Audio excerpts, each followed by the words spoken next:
በስመ አብ ወወልድ ወመንፈስ ቅዱስ አሐዱ አምላክ። በስመ አብ ወወልድ ወመንፈስ ቅዱስ አሐዱ አምላክ። በስመ አብ ወወልድ ወመንፈስ ቅዱስ አሐዱ አምላክ አሜን። የአባቶቻችን አምላክ የቸርነት ባለቤት ቸሩ እግዚአብሔር ከዚህ ዕለት ከዚህ ሰዓት ያደረሰን ቅዱስ ክቡር ስሙ የተመሰገነ ይሁን። እንዴት ዋላችሁ? እንዴት ሰነበታችሁ? ቸርነት፣ ምሕረት፣ ይቅርታ፣ ርኅራኄ የባሕሪ ገንዘብ የሆነ አምላካችን መድኃኒታችን ኢየሱስ ክርስቶስ ለአምላክነቱ እንደሚገባ ቅዱስ ስሙ የተመሰገነ ይሁን። እመቤታችን ወላዲተ አምላክ ንጽሕት ቅድስት ድንግል ማርያም፣ ቅዱስ መስቀል፣ ቅድስት ቤተ ክርስቲያን ያከበራቸው ወዳጆቹ ቅዱሳን ሁሉ ስማቸው የተመሰገነ ይሁን። እንኳን አደረሳችሁ። ክርስቶስ ተንሥአ እሙታን አሰሮ ለሰይጣን ሰላም ሆነ። በቸርነቱ በምሕረቱ በይቅርታው ፍስሐ ሰላም ተድላ ደስታ ፍቅር አንድነት ገነት መንግሥተ ሰማያት የሰጠን የአባቶቻችን አምላክ ቸሩ እግዚአብሔር የተመሰገነ ይሁን። የተመሰገነ ይሁን። የቅዱስ ዳዊት መዝሙር 81 ቁጥር 1 እስከ መጨረሻው። እግዚአብሔር በአማልክት ማኅበር ቆመ፣ በአማልክት መካከል ይፈርዳል። እስከ መቼ አመፃን ትፈርዳላችሁ? እስከ መቼ ስለ ኃጢአተኞች ፊት ታደላላችሁ? ለድሆችና ለድሃ አደጎች ፍረዱ፣ ለተገፋውና ለመስኪኑ ጽድቅን አድርጉ። ብቸኛውንና ችግረኛውን አድኑ፣ ከኃጥአንም እጅ አስጥሏቸው። አያውቁም አያስተውሉምም፣ በጨለማ ውስጥም ይመላለሳሉ። የምድር መሠረቶች ሁሉ ተናወጡ። እኔ ግን እላለሁ አማልክት ናችሁ፣ ሁላችሁም የልዑል ልጆች ናችሁ። እናንተ ግን እንደ ሰው ትሞታላችሁ፣ ከአለቆችም እንዳንዱ ትወድቃላችሁ። አቤቱ ተነስ፣ በምድር ላይ ፍረድ፣ አንተ አሕዛብን ሁሉ ትወርሳለህና። ስብሐት ለአብ ወወልድ ወመንፈስ ቅዱስ ለዓለም ወለዓለመ ዓለም።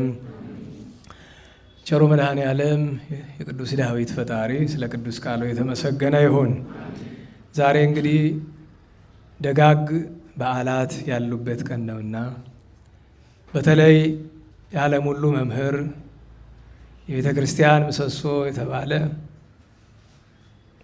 በየዘመናቱ ሁሉ ሰርክ አዲስ በሆነ ጣዕመ ስብከቱ የሚያስደስተን ቅዱስ ዮሐንስ አፈወርቅ ዓመታዊ የዕረፍት በዓሉ ነው።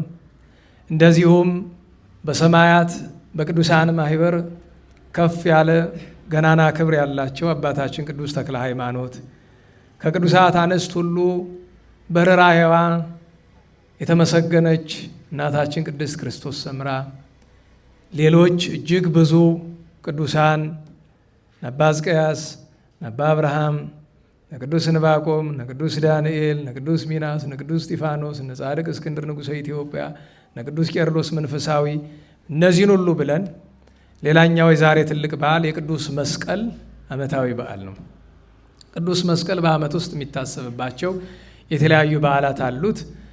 በቤተ ክርስቲያን በጋራ በአደባባይ የሚከበረው የመስከረም 17ቱን እና መጋቢት 10 በዚሁ ደብር የሚከበረውን በዓል ጨምሮ ማለት ነው። እንግዲህ ኃይለ ቃሉን የምንወስደው እግዚአብሔር ካደረበት የመንፈስ ቅዱስ አውታር ከሆነ ከቅዱስ ዳዊት ኃይለ ቃል ነው። ቅዱስ ዳዊት 150 መዝሙር መንፈስ ቅዱስ ሲያናግረው በ10 አርዕስት እንደሆነ ደጋግመን ተናግረናል። ከነዚህ ከ10 አርዕስት አንዱ ስለ ካህናት ስለ መምህራን የተነገረ አንቀጽ አለ። በትርጓሜ አንቀጽ ዘለፋ ካህናት ይባላል። በካህናት አድሮ ካህናትን፣ በመምህራን አድሮ መምህራንን ይዘልፋል ይገስጻልና እና ለዕለቱ እንዲስማማን ቅዱስ ዳዊት መዝሙር 81 ራሱ ዳዊት ለተማራችሁ ማንሻው ምን ይላል? እግዚአብሔር ቆመ ውስተ ማኅበረ አማልክት ይላል። እግዚአብሔር በማን መካከል ቆመ? በአማልክት መካከል። ወይኮንን በማእከለ አማልክት፣ በአማልክት መካከልም ይፈርዳል አለና እስከ ማይዜኑ ትኮንኑ አመፃ እስከ መቼ ነው በሐሰት የምትፈርዱ? ወታደሉ ለገጽ ኃጣን ለኃጣን የምታዳሉ እስከ መቼ ነው አለና ፍትሑ ለነዳይ ወለጓለ ማውታ መፍረድስ ለድሃ እናት አባት ለሌለው አለ። ስለዚህ ርዕሳችን ፍትሑ ለነዳይ አንዷን ብቻ እናውጣት። ለድሃ ምን በሉ ፍረዱ ነው። ይህን የሚመስል ኃይለ ቃል ጌታ በወንጌል በቅዱስ ዮሐንስ ወንጌል በ7ኛ ምዕራፍ ላይ ሊቃውንት ይረዱታል። ኢትፍትሑ በአድልዎ ለገጽ የሰው ፊት አይታችሁ በማዳላት አትፍረዱ፣ አላ ፍትሐ ጽድቅ ፍትሑ እውነት ፍረዱ እንጂ ብሏል። ጌታም ተመሳሳይ ነው። ለምን? በዳዊት ማድሮ የተናገረ ራሱ ጌታችን ነው። እሱ እንመለከታለን። ኃይለ ቃሉ እናነሳውና እዚያም መርቶ ያደርሰናል። ከዕለቱ በዓላት ከደጋግ ቅዱሳን መርቶ ያደርሰናል።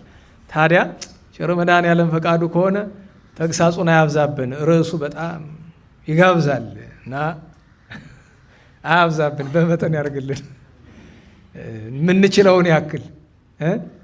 በታሪክ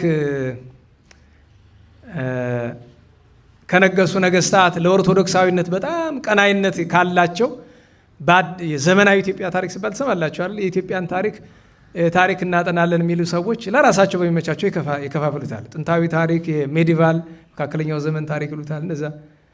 እና ዘመናዊ ታሪክ የሚሉት ከማን ጀምሮ ያለው ነው? ዘመነ መሳፍንት ካበቃበት እና አፄ ቴዎድሮስ ከነገሱበት በአማካኝ ከ1845 ወዲህ ያለውን ታሪክ የዘመናዊቷ ኢትዮጵያዊቷ ታሪክ ይሉታል።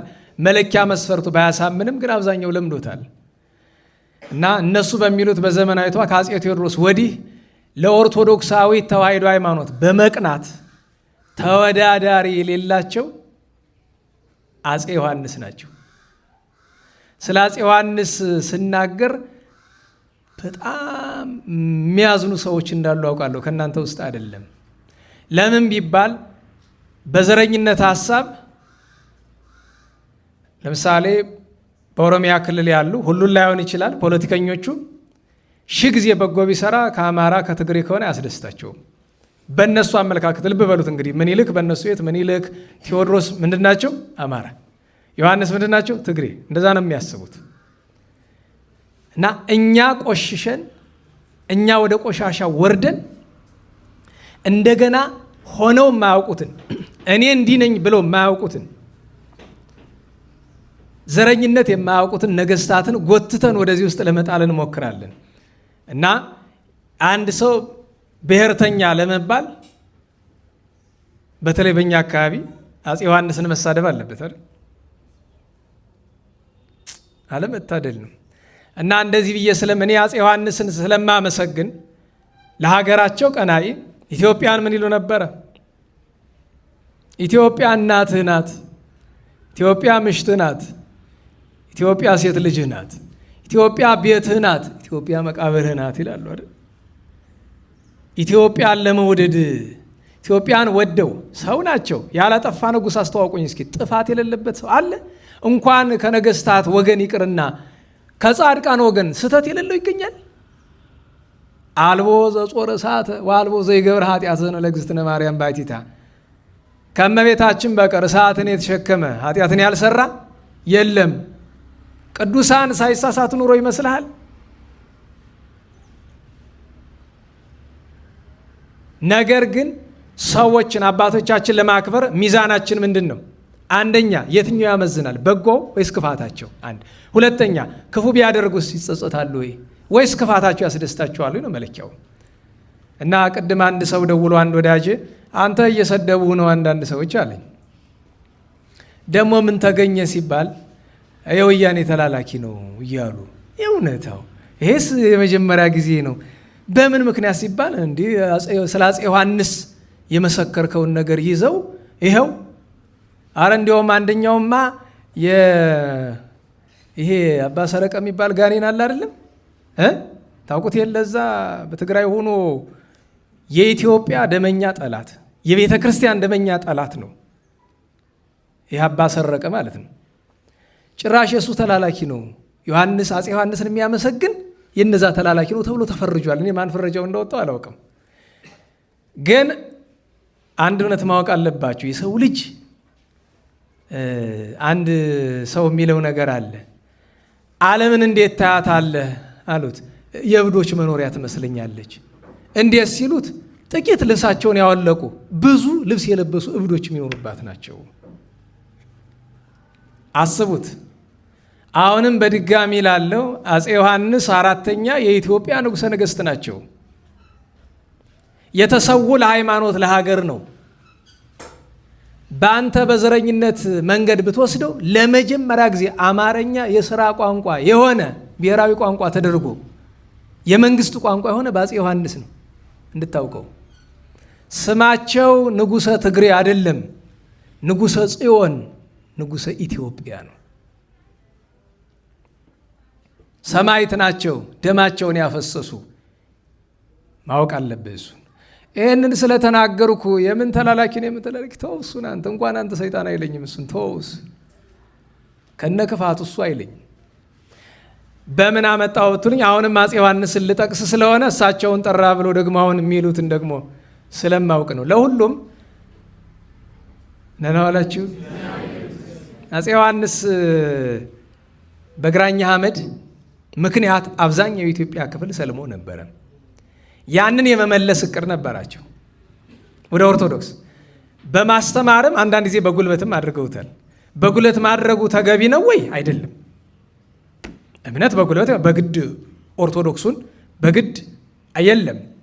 ግን ብዙውን ሰላማዊ ጥረት አድርገው ጥቂት ያደርገዋል። ያችን ነው ነቅሰው ወጥተው መንቀፍ የሚያደርጉት እና አንደኛውን ሲጠመቅ ስም ያወጣሉ እሳቸው። በዛው ስርዓት ልንገራቸው። ክርስትና ሲነሳ ካህን ሊያጠምቅ ሲል ወላጆቹን ማን ሊባልላችሁ ትወዳላችሁ ብሎ ይጠይቃቸው ይላል ስርዓት። ይህን ማወቅ አለባችሁ። ታዲያ የኛ ማህበረሰብ አብዛኛው ጨዋ ሆነና ካህን አይጠይቅም። ዝም ብሎ ብቻ በዕለቱ የሚስማማውን ነገር ያወጣል። ችግር የለውም፣ ጥሩ ነው እሱ። ግን አንድ ምእመን ስለት ካለበትና ፍላጎት ካለው ገብረ እገሌ ወልደ እገሌ አመተ እገሌ በሉልኝ ብሎ ለካህኑ ማቅረብ ይችላል። እና እሳቸው ለአንዳንዶቹም ክርስትና አባት የሆኑ ስለነበረ ስም ሲያወጡ ይኩን ስምከ ገላውዴዎስ አሉ። ኧረ ላላ ብለው ቀለል ያለውን ይስጡኝ።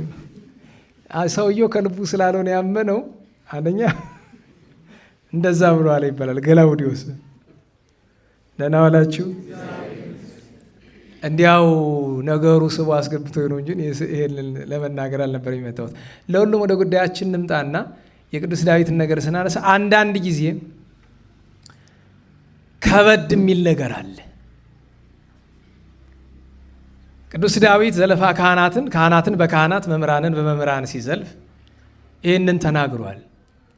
እና ዛሬ እውነት ስለመፍረድ ሀቅ ስለመፍረድ ልንነጋገር ይገባናል። አሊያ ካልሆነ ክርስቲያን መሆናችን መገለጫው ይጠፋል። እውነት ናት የክርስትና መገለጫ። ቅዱስ ዳዊት እግዚአብሔር ቆመ ውስተ ማኅበረ አማልክት፣ እግዚአብሔር በአማልክት መካከል ቆመ አለ። አማልክት ያላቸው ማን ናቸው ቢባሉ ነቢያት፣ ካህናት፣ መምህራን እኮ ናቸው። ይህን ያህል ክብር እንጃ እናውቀው እንደሆነ አናውቀው እንደሆነ እንጃ። ነቢያት፣ ካህናት፣ መምህራን፣ ካህናትና መምህራን ይህንን ያክል ማዕረግ አማልክት ዘበጸጋ እስከመባል ድረስ በዓለም እኮ ያመጣዋል። አንሰብ አማልክት አንትሙ፣ እናንተን የጸጋ አማልክት ናችሁ ላለው ወደቂቀ ልዑል ኩልክሙ፣ የልዑል ልጆች ባሮች ሳይሆን ልጆች ናችሁ። ጌታ በወንጌል በ8ኛው ምዕራፍ በዮሐንስ ወንጌል እንደተናገረው አዎ ባሮች አይደለ ወዳጆች እላችኋለሁ ብሏል። ለምን? ባሪያ ምስጢር አያውቅምና ምስጢር አይገልጡለትምና። አንድም ወሃቦሙ ስልጣነ ውሉደ እግዚአብሔር ይኩኑ ለለ አምኑ በስሙ ዮሐንስ ወንጌል ምዕራፍ 1 ቁጥር 12 ላይ በስሙ ያመኑትን የማን ልጆች እንዲሆኑ ስልጣን ሰጣቸው? አዎ ወደቂቀ ልዑል ኩልክሙ አለ። ስልጣን ታዲያ በአማልክት መካከል ቆማልና ወይኮንን በማእከለ አማልክት፣ በካህናት መካከል በመምህራን መካከል ይፈርዳል። እግዚአብሔር ይፈርዳል። ምክንያቱም የቤተ ክርስቲያን ልማቷም ጥፋቷም በካህናት ላይ ነው ያለ፣ በመምህራን ላይ ነው ያለ። ካህን ሲያጠፋ፣ መምህራን ሲያጠፉ አገር ይጠፋል፣ ሃይማኖት ይጎዳል። እነሱ ሲያለሙ አገር ይለማል፣ ሃይማኖት ይለማል። ብዙ ጊዜ ስለ ቅዱስ ዮሐንስ አፈወርቅ አንድ ነገር እነግራቸዋለሁ። ቅዱስ ዮሐንስ አፈወርቅን በገድል የሚበልጡት ብዙ ቅዱሳን አሉ። ይህን ማወቅ አለባችሁ። በጣም ብዙ ቅዱሳን አሉ በገድል የሚበልጡት ከሊቃውንት እንኳ።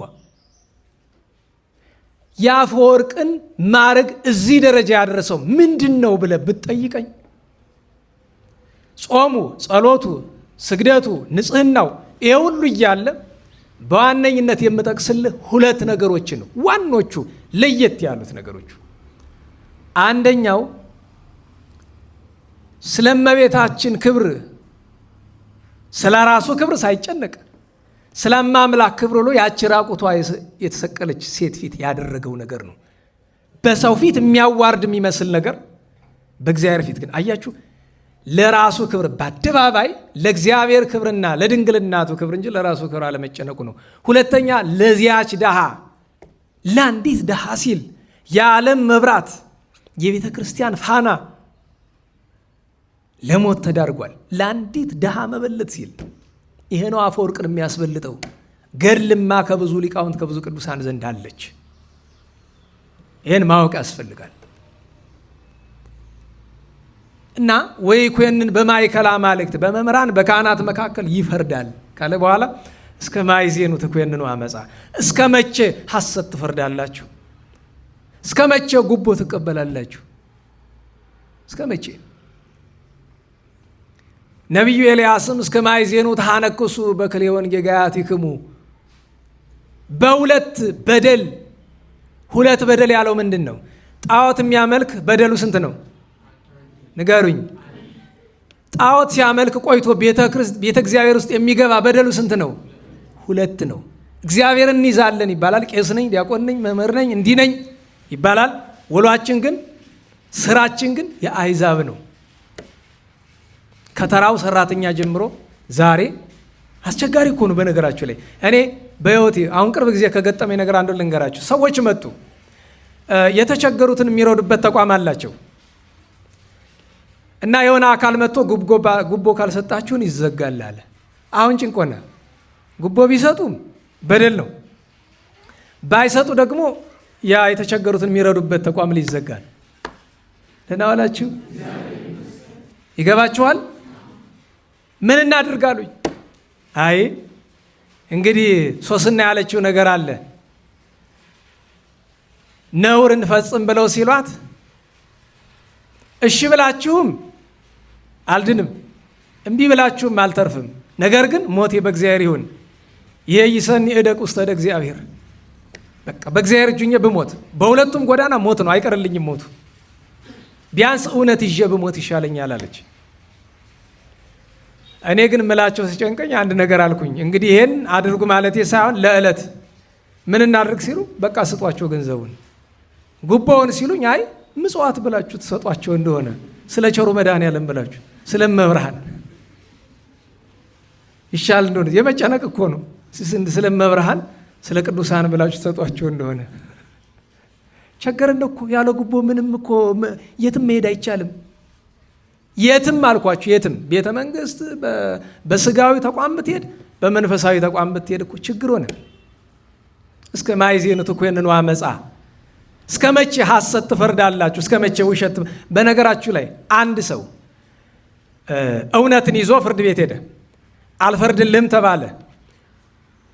እውነትን ለማስፈረድ ጉቦ ከፈለ። ከዚያ በኋላ ፍርዱ እውነት ነው ሐሰት ነው? ሐሰት ነው። እውነቴን ነው። መማለጃ ተበልቶ ምን እውነት አለ? ከዚህ ሁሉ ያደረሰን ምንድን ነው ወገኖቻችን? እስቲ ራሳችሁን ጠይቁ። ሊቃውንትም መምህራንም እስቲ ራሳችንን እንጠይቅ። ምንድን ያደረሰን ከዚህ ውድቀት? መፍትሄውስ ምንድን ነው? መፍትሄውስ ምንድን ነው? የሚገርማችሁ ነገር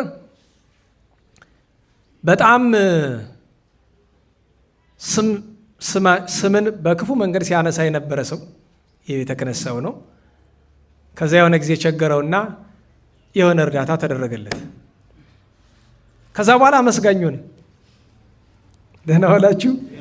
ምክንያቱ ምንድን ነው? ድሮ ከነበረን የቀየርነው ሰበና የለም። ጥሩም ሆነ መጥፎ የቀየርነው ነገር የለም። ገንዘብ ስለሰጠነው ብቻ እዛ በኋላ አመስገኝ እንዲህ እንደገሌ አይነት ሰው የለም። ይሄ ማህበር ምርጥ ነው። እንዴት ችግር እኮ ነው የገባ ነው። እና እስከ መቼ ሐሰት ትፈርዳላችሁ? እስከ መቼ መማለጃ ትበላላችሁ? ይላል እግዚአብሔር በቅዱስ ዳዊት አድሮ። ወታደሉ ለገጽ ኃጣን ሆዱ ለሞላ ደረቱ ለቀላ። እስከ መቼ ትፈርዳላችሁ? እስከ መቼ ታዳላላችሁ? ሀብታምና ድሃ ሲመጣ ለሀብታሙ ቅድሚያ።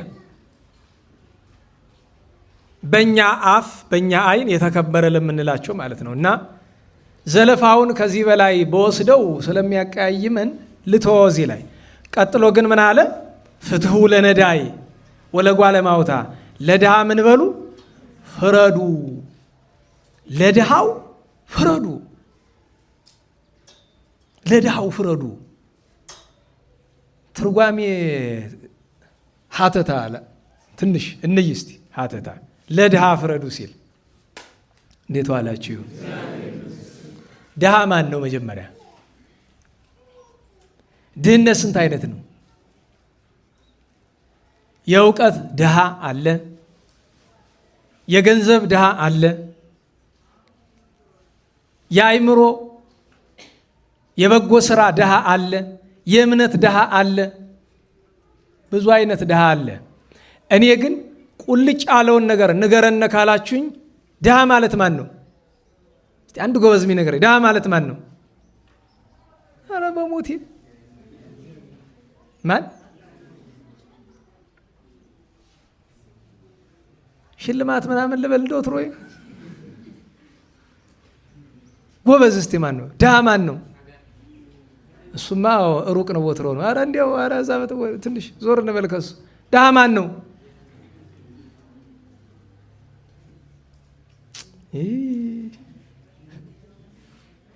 ድሃ ማለት አንተ ራስህ አይደለም፣ አንቺ አይደለሽ፣ እኔ አይደለሁም። ድሆች አይደላችሁ? ኧረ አይሰማም? ነነ በሉ እንጂ የምን ነው ደግሞ? ጎንደር መሀል ጎንደር እምብርት ይባላል ነገሩ። እምብርት እሺ። በነገራችሁ ላይ በጎንደር አማርኛ እምብርት ምንድን ነው የሚባለው?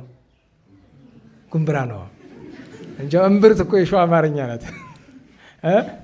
እኛ እኮ አማርኛችን ለየት ያለ ነው። አዲስ አበባ ሄደ ጉንብራ ብትል ምንድን ነው ደግሞ ነው የሚልህ። የጥንቱ አማርኛ እሱ ነው። ድሃ ማን ነው? አስበው አንተ እኔ እኮ ነን ትልቅ ድሃ። ድሃ የምን ድሃ? የእምነት እምነት አለ። ጌታ ያለው እምነት አለ። የሰናፍጭ ቅንጣት ታክል እምነት አለ አለሽ በሉ እንጂ። ምግባር አለ ተናገር። ትዕግስት አለ፣ ትትና አለ፣ ንጽህና አለ፣ ፍቅር አለ። የዚህ ሁሉ ድሃ ማን ነው? አንተ፣ አንቺ፣ እኔ፣ እናንተንም ጨምሮ። እውነቴን ነው። መሀል እኮ ያለው ሊኖር ይችላል። አብዛኛውን ነው አይደል? 100 ሰው የሚኖርበት 90ው ሌባ ከሆነ ሰፈሩ የምንድን ነው የሚባል? የሌባ ሰፈር ነው የሚባል። 10ሩም አብረው በጅምላ ይጠራሉ ማለት ነው ተደርበው። 10ሩ ንጽህና ያላቸውም ቢሆን እንዲያው እችን የትምህርቱ አስኳል አድርጓት። እንዲያው ለኛ አሁን ወደ ታሪኩ ልገባ ስለነ እችን ግን አስኳል አድርጓት። ለድሃ ፍረዱ የምትለው ዋናውን ተግሳጹን በጎዳና እናገኘዋለን። እችን ግን አስቡት። ለድሃ ፍረዱ ሲለን ለማን ፍረዱ ማለት ነው? ለሰውነታችን እንፍረድለት። እስኪ ለድሃ መፍረድ ምንድን ነው? ቢገፋ ቁምለት፣ ቢርበው አብላው፣ ቢጠማ አጠጣው፣ ቢታረዝ አልብሰው፣ ማደሪያ ቢያጣ አሳድረው። አይደለም? ለድሃ ሰውነት ፍረድለት። ከበጎ ስራ ለተራበ ድሃ ሰውነትህ፣ ከቅድስና ለተረበ ድሃ ሰውነትሽ ፍረጅለት፣ እንፍረድለት። ለድሃ ሰውነታችን ከጸጋ ድሃ ለሆነ ከጸጋ ለተራቆተ ከበጎ ስራ ሁሉ ለተራቆተ ሰውነታችን እንደዚህ ብሎ እኮ ይተረጉማል። ይኸውልህ ሀተታ ይባላል። ወደ ራስህ ስታመጣው እንደዚያ ነው። ወደ ራስህ ስታመጣው እንደዚያ ነው። አጭር ታሪክ። ዛሬ አፈወርቅ ዮሐንስ አይደለም? ቅዱስ ዮሐንስ አፈወርቅ ሀገረ ሙላዱ ደህና ሰው ሲገኝ ሁሉ ይናጠቀዋልና እኮሎ በኤፌሶን በአንጾኪያ የሚል አለ፣ በቁስጥንጥንያ የሚል አለ፣ በግብፅ የሚል አለ፣ በእስክንድሪያ ግን እንዴት ናችሁ? የወላጆቹ አገር አንጾኪያ ነው። ትውልድ ስፍራው ግን እስክንድሪያ ነው። አባቱ አስፋኒዶስ፣ በአንዳንዶቹ ሴኩንዶ ይሉታል። እናቱ ቅድስት አትናስያ ትባላለች። የወለዱት በ340 አካባቢ ነው። በዚያ ዘመን ተወልዶ ገና በልጅነቱ አባቱ ውትድርና ነበረ ይባላል። ስላረፈ እናቱ አንድ ሀሳብ አመጣች። እንዴት ዋላችሁ? እንዴት ዋሉ? የኔታ እንኳን ደህና መጡ። ዛሬ እንዲያውም ተሳስቼን እሳቸው ነበሩ ማስተማር የነበረባቸው። የሊቅን ነገር በሊቅ ነው አይደል? ብረትን በብረት ነው አይደል? ነበረ እንግዲህ አልተነጋገርንበት ሆነን ነው። እየሰማችሁ ነው። እናቱ ባሏ ሲሞትባት ገና ልጅ እግር ነበረች። አንድ ነገር አሰበች። ባል ከማግባት ይልቅ ልጄን በስርዓት ላሳድግ ብላ እምነት ምግባር አስተምራ አሳደገችው። ጥቂት ከፍ ቢልላት ወደ አቴና ሰደደችው። በአቴና ሄዶ ፍልስፍናውን፣ ቋንቋውን፣ ዑደተ ከዋክብቱን በወቅቱ የነበረውን ዘመናዊ ትምህርት ሁሉ ተማረ። ኋላ ወደ ትርጓሜ ቤት ገብቶ ብሉይ ሐዲስ አጠና። ሲያነጻጽረው ስጋዊው ነገር በጣም ቀለለበት። ስለዚህ መንፈሳዊውን ነገር የበለጠ ልረዳው ብሎ ገዳም ገባ። መቼ? በ16 ዓመቱ ገና በልጅነቱ። ለምን? መንፈሳዊ ነገርን እየበሉ እየጠጡ እኮ ከባድ ነው። በነገራችሁ ላይ ሰው ያማረውን እየበላ ያማረውን እየጠጣ የሞቀ የደመቀ ለብሰን መንፈሳዊ ምስጢራት እንደገቡን ስናስመስል ይገርመኛል። እኔ መንፈሳዊ ምስጢራት ጥረት ይጠይቃሉ እኮ። ገዳም ውስጥ ገባ። ከዚያ ማን የሚባል ወዳጅ ያገኘ? ባስሌዎስ የሚባል ታላቁ ባስሌዎስ ሳይሆን ይሄ ሌላ ባስሌዎስ ነው። እሱን አገኘው። ጓደኞች ሆኑ። በጾም በጸሎት ተወስነው እርስ በርስ እየተረዳዱ ሲኖሩ መጻሕፍትን ሲመረምር አንድ ወሬ ነጋሪ ይመጣና ክፉ ነገር ይነግረዋል። እናትህ አረፈች ይለዋል። ታዲያ እናቱ የዘገበችለት የሰበሰበችለት ብዙ ሀብት ነበረና አንዲት ስንጥር 74 ሳንቲም ሳያነሳ ሁሉንም ለድሃ አካፍሎት ተመልሶ ገዳም ገባ። አንድ እውነት ወቁ። እንዴት ዋላችሁ? ሰሞኑን አንድ ውይይት ተነስቷል በኢንተርኔቱ። መነኮሳት ከከተማ ወደ ገዳም እንዲሄዱ የሚል ያንን ለመቃወም አንድ የጉባኤ መምህር ናቸው፣ መነኩሴ ናቸው። ወጥቶ አደባባይ የለም ገዳም ሊሄዱ አይገባም፣ በከተማ ነው መኖር አለባቸው። እኔ በነገራችሁ ላይ አንዳንድ ጊዜ እንዲሁ ምን ባያፍር የምን ዘመድ ያፍር የለም። ዝም ቢሉ ምን አለ? ደህና ዋላችሁ እንደገና እኔን ይነካኛል ብለው እኔ በፊት ምን የሚል አዋጅ ወጣ በጠቅላይ ቤተ ክህነት፣ ወይ ከጉባኤ ቤት ወይ ከመንፈሳዊ ኮሌጅ ማይተም የሌለው እንዳይሰብክ ይከልከል የሚል አዋጅ። እኔ ነኝ እልል ያልኩ አንደኛ እና ከእንታ ጋር እያወራ ምን አለ ወህላለሁ እዚያ በኋላ ምን ያደርግልኛል እንጂ እኔ ከመስበክ እከለከላለሁ ብዬ አዋጁን አልቃወም። እኔ በደስታ ነው የምቀበለው። ለምን እቃወማለሁ? ኋላ ምን አሉኝ? መች እንለቅሃለን ወረቀቱን እናመጣልህ የለ እኛ አሉኝ። እንደሱም አለ ለካ ብዬ። ደህና ዋላችሁ። ሰው ልመንን ባለ ጊዜ ጓዙን ሁሉ መሸከፍ አለበት። ሁሏን ነገር መሸከፍ አለበት እንጂ ሁለቱን ዓለም ወዳለሁ ብለህ እኔ ከመነሻው እንግዲህ የምናገረውን ነገር ስራዬ ብዬ እንደማልናገሩ ታውቃላችሁ። ደህና ዋላችሁ። ምንኩስና አስገዳጅ ነገር ነው። ካልመነኮሳችሁ አትጸድቁም ተብለናል አልተባልንም። ስለዚህ አንድ ሰው ማሰብ አለበት። ብዙ ሰዎች ይመጣሉ እናንተ መካከል አሉ። አሁንም አንዳንዶቹ ይታዩኛል፣ መጥተው እንመንኩስ ይሉኛል። አይሆንም ነው መልሴ። ለምን ሲሉ አትችሉትም። እንዴት አወቅ አይሉኝም። መቼም ቀላል እኮ ነው። ማሙሽ ያንተ ነገር ሊጠፋኝ ተው እንጂ እያየው ከሳት ከዋ እያልክ። በነገራችሁ ላይ ልንገራችሁ፣ የሚመክሯችሁን መስማት ጥሩ ነው። አንዳንዶቹ ተው ሲሏቸው እምቢ ብለው ገዳም ይሄዱና እንዲያ ያረጋቸዋል። እንዲያ ስላችሁ ለመንገር የሚከብድ ነገር ለምሳሌ አይምሯቸውን እስከ መሳት የሚያደርሳቸው አሉ። እዛ በዚህ በሆነ ክልል ከዚህ ከአዲስ አበባ ፈንጠር ብሎ ባለ ስፍራ አንድ ሰው በፊት ነው መጥቶ እንደዚህ አለ። የሚገርማችሁ ነገር መጥፎ ነገር መሆኑ የምታውቁት መጥቶ ልመንኩስ አለ። አይሆንም አልኩ። ለምን አለኝ። አሁን አትችለውም፣ ህይወቱን ተለማመድ አልኩት። እሺ ልለማመድ አለኝና ከ2 ወር በኋላ ተመልሶ መጣ። ፈተና ገጠመኝ፣ መፍትሄ ስጠኝ አለኝ። ምንድን ነው አልኩት። አንዲት ሴት ወደድኩ። የባሰውን አመጣኸው ብዬ በልሽ ብዬ ስንመካከር እንደገና ደግሞ ከወራት በኋላ መጥቶ አይ አሁን ለቆኛል ልመንነኝ አለኝ። አይ አንተ ልጅ ከሳትከው አብዝተሃል ታው ብዬ አልኩት። እምቢ ብሎ ሄደ። ከገባበት ገዳም ተመልሶስ መጣ እና ሌላ ነገር ሆኗል፣ ተቃይሯል። አልመነኮሰም ግን የሆነ ነገሩ ተቃይሯል። ምን ሆንክ አልኩት። በቃ ማታ እየመጣ እያነቀ የሚደበድበኝ ነገር አለ አለ። ወንድሜ ተው ሲሉ ብሰማ ምን ነበረ? መጨረሻውን በነገራችሁ ይከብደኛል። ሞቷል። እንዴት እንደሞተ በነገራችሁ ደግሞ እሱ ነው የሚከብደኝ። ልተው እና ዛሬ 12 ቀን አይደል? ግንቦት 12 እና ነሐሴ 24 በተለይ ግንቦት 12 እዚህኛው አባጃሌ ላይ ምንኩስና ይሸጣል አይደል? ቅር የሚለው ካለ የፈለገበት ቦታ መሄድ ይችላል። ከተማ ላይ የሚደረግ ምንኩስና ሽያጭ እንጂ ምንኩስና አይደለም። መጀመሪያ ነገር ታዲያ ለሰበቡ ምን ይላሉ? ቅዱስ ክርስቶስ ሰምራ ቃል ኪዳን ቆብ የጫነውን ልምርልሻለሁ ያላት በየትኛው መጽሐፍ ነው? እስኪ ያሳየኝ ከገድሏ። ተው እንጂ እስኪ አምጣው። ከየትኛው መጽሐፍ ላይ ነው እንደሱ የሚል ያለ? የተባለው ነገር ሌላ፣ አንተ ለመሸቀጫ የምታውለው ሌላ። አታስታውሱም? ከስንት ዓመት ከ5 ከ6 ዓመት በፊት ተወቃቀስን እኮ ማስታወቂያ እናመነኩሳለን የምትፈልጉ ካላችሁ እየተባለ በየግቢው እኮ ማስታወቂያ ከመለጠፍ ተደርሶ ነበረ።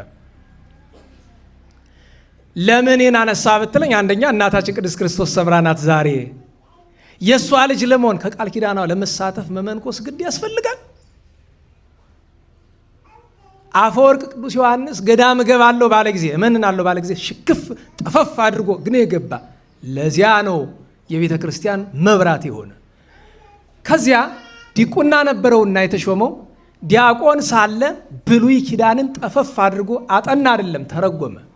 ነናዋላችሁ ዛሬ ትርጓሜ ያጠናውን ነው አይደል የምናደንቀው? ይደነቃል። እሱም ቀላል አይደለም። እሱ ግን ተረጎመ፣ ምስጢር ተረጎመ፣ ሀተታ ሰጠ። መንፈስ ቅዱስ እያናገረው ብሉይን የተረጎመ ገና ዲያቆን ሳለ ነው።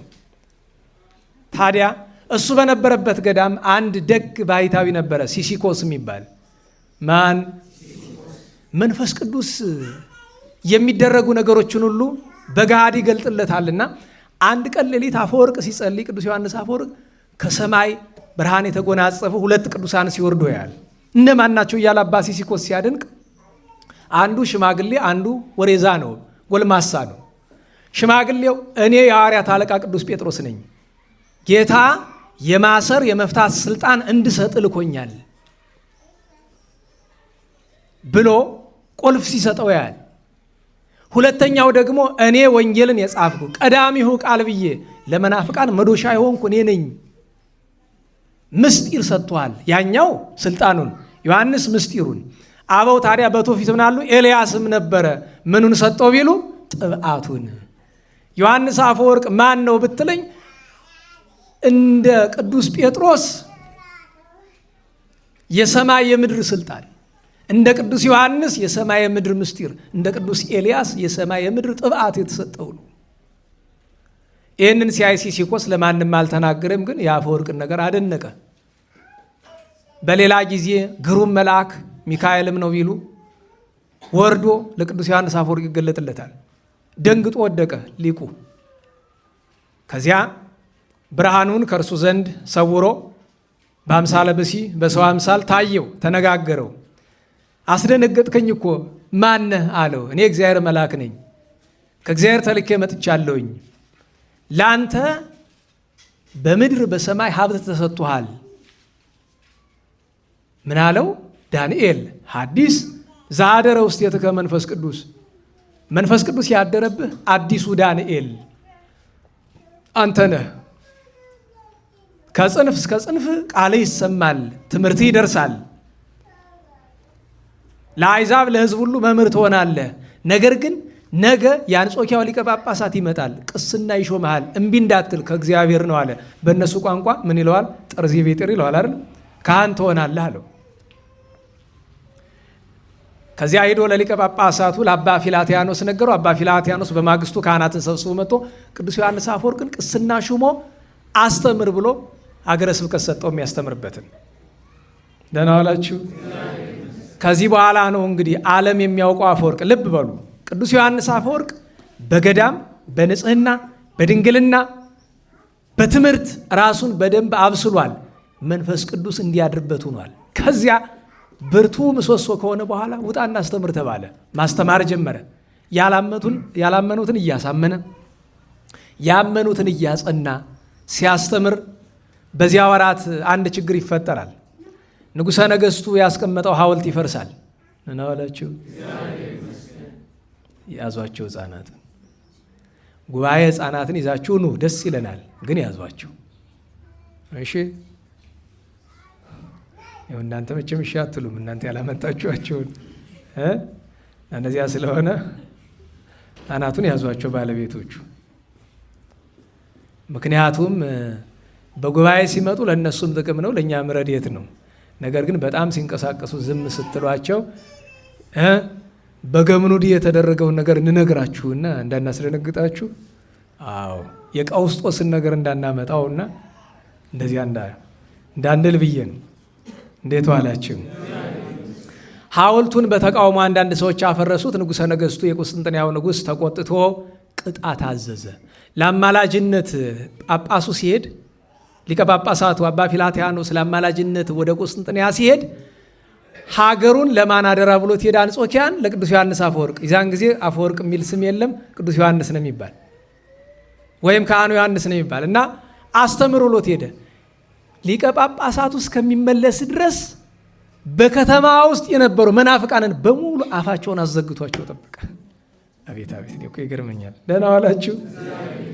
አፋቸውን አዘግቷቸው ያሳመናቸውን አሳምነው ያላመኑትን ዞር አድርጓቸው ጠብቅና ከተማዋን ጸጥ አድርጎ ህዝቡን በስነ ምግባር ይዞት አገኘው። በጣም ገረመው። በዚያ መካከል በዚያ ወራት ንስጥሮስ የሚባል አንድ ሰው ነበረ። አንዳንድ ሰዎች በዚህ ዘመን ተራቀቅን ብሎ የሚናገሩት ነገር አለ።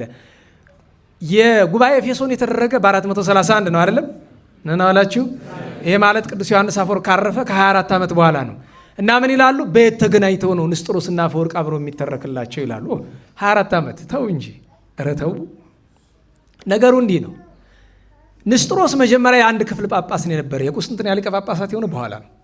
የአንድ ክፍል ጳጳስ እያለ እመቤታችንን ላቲ ስብሐት በጣም ስለሚጠላ ጥላቻውን የሚገልጥበት ምክንያት ይሻ ነበረ። ሲፈልግ ዛሬም ድረስ አሉ አይደለም? ሰማላችሁ አይደል? አሁን አንደኛው አረመኔ ጳጳስ ነው የሚለው ከአሜሪካ የሚመጣው አለ ለሲኖዶስ ስብሰባ እያለ በየዩቲዩብ እየዞረ ቆሻሻ ሲደፋ አህያ ብሎ ጃርት ብሎ ናምን ሲል የሚውል ሰውዬ፣ የሆነ ጃርት የሚመስል ሰውዬ። እውነቴን ነው። ይህንን እያዩ ዝም ማለት እንደምን ይቻላል ወገኖቻችን? አስቡት እስኪ። በመጣ ቁጥር ቤተ ክርስቲያን ላይ ሳያቀረሽባት ቆሻሻ ሳይደፋባት ሄዶ አያውቅም። ያ መናፍቅ እዛ አሜሪካ የሚመጣው ሰውዬ ማለት ነው። ልክ እንደዚያ ማለት ነው። እመቤታችን ላይ ላቲ ስብሐት ቅዱሳን ላይ ያላቸውን ጥላቻ ለመግለጥ አጋጣሚ ነው የሚፈልጉት። እና አንድ ጊዜ እሱ ባለበት ሀገረ ስብከት አንዲት ሴት ልማደ አንስት ሆና ከልማደ አንስት ሳትነጻ ትገባለች ቤተ ክርስቲያን። ያ መሆኑን እሱ ያውቃል። በዚህ በሳጭና ልብሷን አስወልቆ፣ አስቡት፣ ጳጳስ ነው፣ ባይገባውም ጳጳስ ነው። አንዲትን ሴት ልብሷን አስወልቆ ዘቅዝቆ አሰቅሎ ትፉባት ብሎ አለ። ነገር ግን ስተፉባት ዝም ብላችሁ አይደለም፣ እግዚአብሔር እንዲህ ባለ የሴት አካል አልተወለደም እያላችሁ ትፉባት አለ። አሁን ጠቡ ልብ በሉ ከማን ጋር እንደሆነ። ከመቤታችን ጋር ነው። ከመቤታችን ጋር ሲጣላ ደግሞ ጠቡ ከማን ጋር ነው? ከጌታችን ጋር ነው። በገድለ አቡነ ሀብተ ማርያም ላይ አንድ ኃይለ ቃል አለ አይደል? ካህኑ በቅዳሴ ጊዜ ወንጌል እያነበበ ለእመቤታችን የማይገባ ቃል የማቴዎስ ወንጌል ላይ ጨመረ። አቡነ ሀብተ ማርያም ከመካከል ገብተው አስቆሙት። ምን ማለት ነው? እንደ ተጻፈው አድርጋ አንብበው እንጂ ለምን ተለውጠዋለህ? ብሎ ተቆጡት። እሺ ብሎ ካህኑም ታርሞ ቀጠለ። ተመልሰው ማስቀደሻቸው ሲመጡ ጌታችን ከቆሙበት ቦታ ላይ ቆሞ ጠበቃቸው። መድኃኔዓለም ደነገጡ። ጌታ ምን ነው አሉት። ደስ አሰኘኝ፣ እናቴን ሳያከብሩ እኔን እንዴት ማክበር ይቻላል? ደግ አድርጋ ለወደፊትም እንደዚህ የሚሉ ሰዎችን ተቃውማቸዋለ። እንደዛ የሚለው ቃል አሁን በቅርብ አይታችሁታል፣ መጽሐፍ ሆኖ ታትሞ እንዲያውም ገሌ የሚባለው የጉባኤ መምህር ገምግመውት ተብሎ የወጣ መጽሐፍ አለ። ያንኑ ቃል የገባበት የምታውቁ ታውቃላችሁ። እመቤታችን ላይ የማይገባ ነገር የተጻፈበት ያውም አፈወርቅን የጻፈው ተብሎ ከዮሐንስ አፈወርቅ ጽሑፍ ተብሎ የታተማለ። ለእመቤታችን የተጻፈ ስድብ ማለት ነው። ላቲ ስብሐት አፈወርቅ እመቤታችን ላይ ስድብ ጻፈ ተብሎ ማለት ነው። ሰዎቹ ምን የሚል መከራከሪያ ያቀርባሉ። ከግሪክኛው እንደዚያ ነው የሚል እንደዛ ነው የሚል አስባችሁታል? አፈወርቅ እንወዳለን ከሚሉ ሰዎች ተጠበቁ እላለሁ። ብዙ ጊዜ በዚህ ዘመን እኔ በግልጽ ነው የምነግራችሁ። አፈወርቅ እንወዳለን የሚሉ ሰው አብዛኛው ሰው ሲመለከቱ ወይ ቅዱሳንን የሚሳደቡ፣ ቅዱስ ዮሐንስ አፈወርቅን ያከበሩ መስሏቸው ማንን የሚሳደቡ? ቅዱስ ቴዎፍሎስን። ይሄ ነው ማክበር? አፈወርቅ ስደቡልኝ ብሏቸዋል። አፈወርቅ የሚከበርበትን ቦታማ አሳይህ ነበረ። ምናልባት አፈወርቅ በአካል ሊገኝበት የሚችለውን ቦታ ላሳይህ ይችል ነበረ። ግን ተራ ሰው ነኝና እንዴት አደርጋለሁ? ኃጢአተኛ ነኝና ማድረግ አልችልም። ግን አለ፣ የሌላ ይምሰል አለ። የእውነት የሚከበርበት ቦታ አለ። በስሙ መሸቀጥ አይደለም፣ በስሙ የምትሸቅጥበት አይደለም፣ ስምህን ዝናህን ከፍ የምታደርግበት አይደለም። አፈወርቅ አፈወርቅ ስላልክ አይደለም፣ አፈወርቅ ጌታ ሆይ ስላልክ መዳንን እንደሌለው ወንጌል ተናግሯል። ፈቃዱን የሚያደርግ እንጂ ደጋግመ ስሙን በመጥራት አትድንም። እሱን ማወቅ አለብህ። የቅዱሳንን ስም የጠራ የተባለ በምጽዋት በቸርነት በሕግ በስርዓት ነው እንጂ ዝም ብለህ በከንፈር በመለፍለፍ አይደለም። ቅዱስ ዮሐንስ አፈወርቅን ለማክበር እኮ ሌሎችን ማቃለል አይገባም። እና ይህ ሰው አንድ ነገር ልብ በሉ። አንድ ሰው ስለ እመቤታችን ሲል የማታምን ሴት ብትሆን እንኳ ሊያከብራት ይገባል። ሴትነት ተንቆ የነበረውን 5500 ዘመን መልሳ ከወደቀበት ያነሳችው እግዝእትነ ማርያም ናት፣ እመቤታችን። እሱን ማስተዋልና ማወቅ ይገባናል። እሱን ማስተዋል አለብን። ሰማችኋል? ያንን ሲያደርግ የተወሰኑት ጳጳስ ካለ ምን እናደርጋለን ብለው ትእዛዙን ፈጸሙ። ልብ በሉ። አንዳንድ ሰው ምን ይላል? የሆነ ሰው ባለፈው አንድ መድረክ ላይ ቆሞ የሚሰብክ ሰው ከጉባኤትም ተምሬ ወጥቻለሁ የሚል አይነት እኔ ቢጤ ነው። የሆነን የማይገባ ነገር መድረክ ላይ ሲናገር ሰማሁኝ። ለምን አልኩት። አስተዳዳሪው አዘውኝ ነው አለ። አንተ ጭንቅላት የለህም ስለው እኔ እኮ የእኛ ቤት ሰው ግን መዳኛ የለውም፣ ይቅርታ ያርጉልኝ፣ እውነቴን ነው፣ መዳኛ የለውም። ምን አለ? ሮሜ 13 ላይ ያለውን አላነበብከውም ወይ? ለተሾመ ታዘዙ የሚለው። አይ ይቅርታ አድርግልኝ፣ እኔ ነኝ ጥፋተኛው፣ ካንተ ጋር አይደለም ንግግር ሰላምታም አይገባም። ከዛ ጊዜ በኋላ እንደዚህ አንገት ካልሆነ ነገር እንዲሁ ይገርመኛል። አስበች እንዲሁ ምን አለ እንዲያው ፈርቼ ነው እንጀራው ነው ቢነው ቢላ ይቀለው ሲሆን ደግሞ አጥፍቻለሁ ማለት ሲገባ የማይገባ ነገር ተናግሮ ለተሾመ። እንደዛማ ቢሆን በቤተ ክርስቲያን ታሪክ ውስጥ ለምንድን ነው ሚካኤል ለዲያብሎስ ያልታዘዘው? አለቃው አልነበረም? ንገሩኝ። ኧረ በሞቴ ሳጥናኤልን የሾመው ማን ነው መጀመሪያ? ታዲያ እግዚአብሔር የሾመው ሳጥናኤል ሲሳሳት ስተት ነገር ሲናገር ሚካኤል ተቀበለው? እንደሱ እኮ ነው። ዲዮስቆሮስ ሊሆን ሲያዘው ተቀበለው? አልተቀበለውም። ለዛ ነው እሱ ካለ ብለው ተፉባት የተወሰኑት። በዚያ ሰዓት ቅዱስ ዮሐንስ አፈወርቅ ደረሰ። ዛሬ አንዳንዱ ይህን መዘበቻ አድርጎታል። እንዴት ዮሐንስ አፈወርቅ? ይኸው ላንተ አይገባም ወንድሜ። ክርስትናውን ሳትኖሩ ሳትጀምረው፣ እኔ ይቅርታ አድርጉልኝ፣ ቅር ካላላችሁ ቁጭ ብሎ 4 መጽሐፍ ይሄ ነገር እንዳይመስል ወደዚህ አይደለም፣ እውነቴን ነው ብሎ አዲስ አውቃለሁ እያለ የክርስትና ሀሁን ማያውቅ ስንት ሰው አለ እኮ። እኔ በግልጽ ነው የምነግራችሁ፣ መንፈስ ቅዱስ የተለየው ስንት ሰው አለ እኮ። አንተ የእግዚአብሔር ጸጋ በትምህርት አይገኝም። ትምህርቱን ስትኖረው ነው የሚገኝ። መማር መቅድሙ ነው። በመማር ብቻ የሚገኝ ጸጋ የለም። እንዲያውም ብዙዎቹ መማርን ብቻ አጥብቀው ሲይዙት ገሃነም ውስጥ ገብተዋል።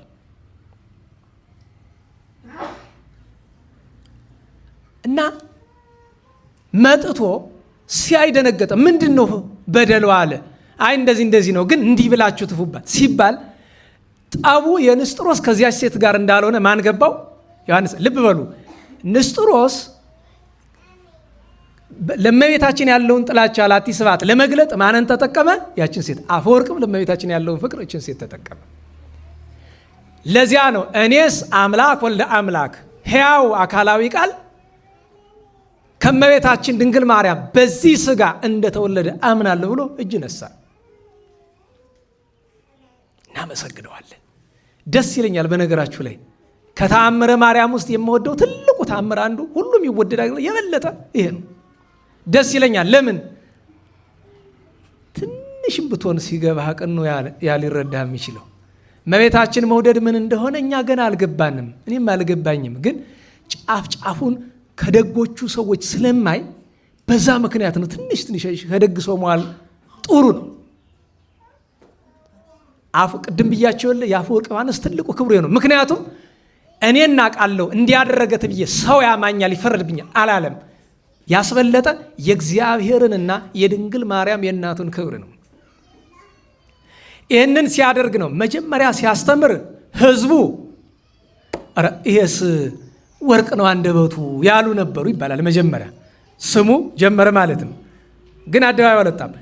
እንዲህ ሲያደርግ ከቤተ መቅደስ የነበረች ስዕለ አድኅኖ በእውነት ይቅርታ ካላስቸገርኩት እንግዲህ ከዛም ሆኖ መማር ይችላሉ። በጣም ተረበሽነ። ድጋሚ ግን ትንካለች ይውጡ ባከውት ላስቸግሩት በዛ። ምክንያቱም በአንድ ሰው ምክንያት የሁሉ ሰው መረበሽ የለበትማ። አውጭኑ ማዳመጥ ይችላሉ እኮ። መጀመሪያ ልጅን ቀጥቶ ሰርቶ ማሳደግ ጥሩ ነው። ቀጥቶ ሲባል ህፃን ልጅ እንዴት ልቅጣ ታውቃላችሁ? የ6 ወር ህፃን እንደሚቀጣ። መቅጣት ማለት እኮ መደብደብ ማለት አይደለም። የአይን ምልክት አስተምረው። እውነቴን ነው። ሄዱ እስኪ አንዳንድ ሰው ቤት የ1 ዓመት ህፃን ሲሉት ፊቱ ምልስ ነው የሚል። ስርዓት ማስተማር ያስፈልጋል። እና ህፃናትን ይዛችሁን ማለት አስረብሹን ማለት አይደለም ብዬ ነው። እንዴት ዋላችሁ? ይሄ ነው የቅዱስ ዮሐንስ አፈወርቅ ትልቁ ክብሩ። ያቺ ስዕለ አድኅኖ አንተ በእውነት አፈወርቅ ነህ አለችው። ማን ሰማ? ይንን ህዝቡ ሰሙ። ከዚያ በኋላ የቁስጥንጥንያው ሊቀ ጳጳሳት ሲያርፍ ንጉሡ አርቃዲዮስ አስጠራና ሊቀ ጳጳሳት ወይም በዚህ ዘመን አማርኛ ፓትርያርክ አድርጎ ሾመው። በሹመቱ ወንበር ለ10 ዓመት ነው የኖረ።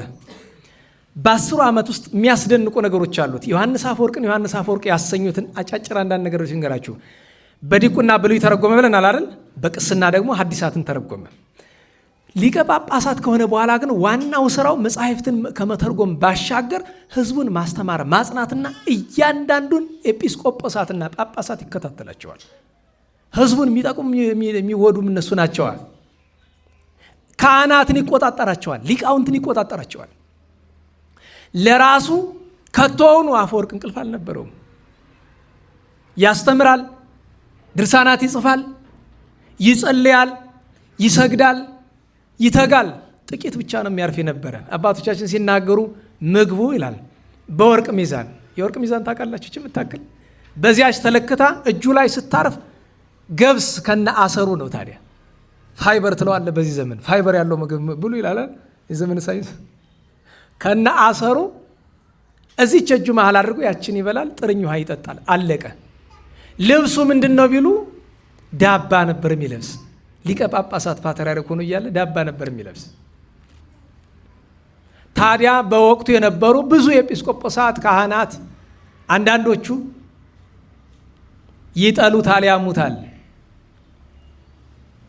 በንጉሥ አዳራሽ ግብር ሲጠራ ይገኛል። ነገር ግን እህል አይቀምስም፣ ባርኮላቸው ይሄዳል። በዚያ መካከል በአርኬ እንደተገለጠው ንጉሡ አርቃዲዮስ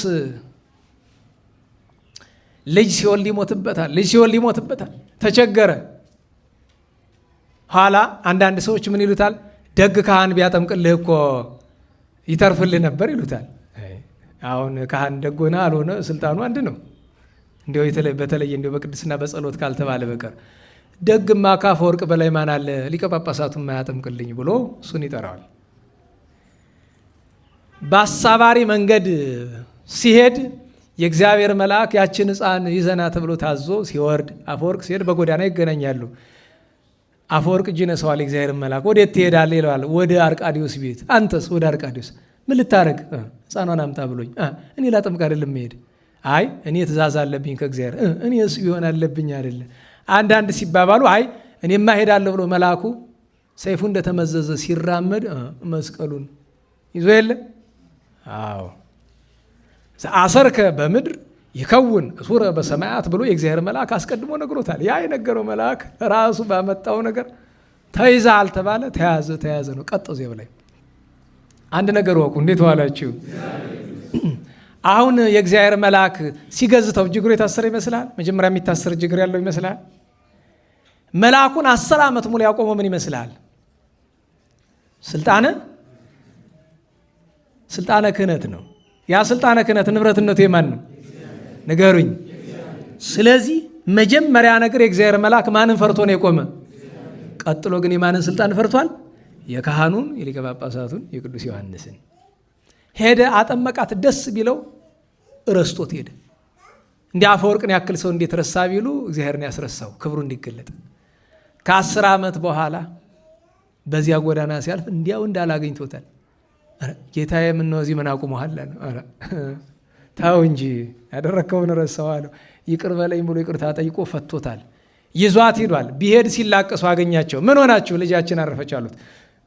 ደህና ዋላችሁ?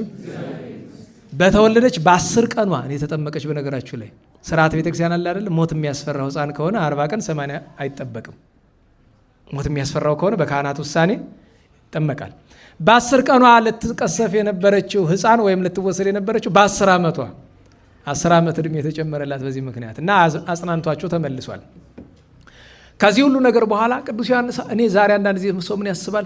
እንታገሳቸው ለሕዝቡ ሲባል ለምናምን ሲባል ይላል። እንዲህ መናፍቅ ከሆነ በኋላ የምን ትዕግስት ነው ወንድሜ?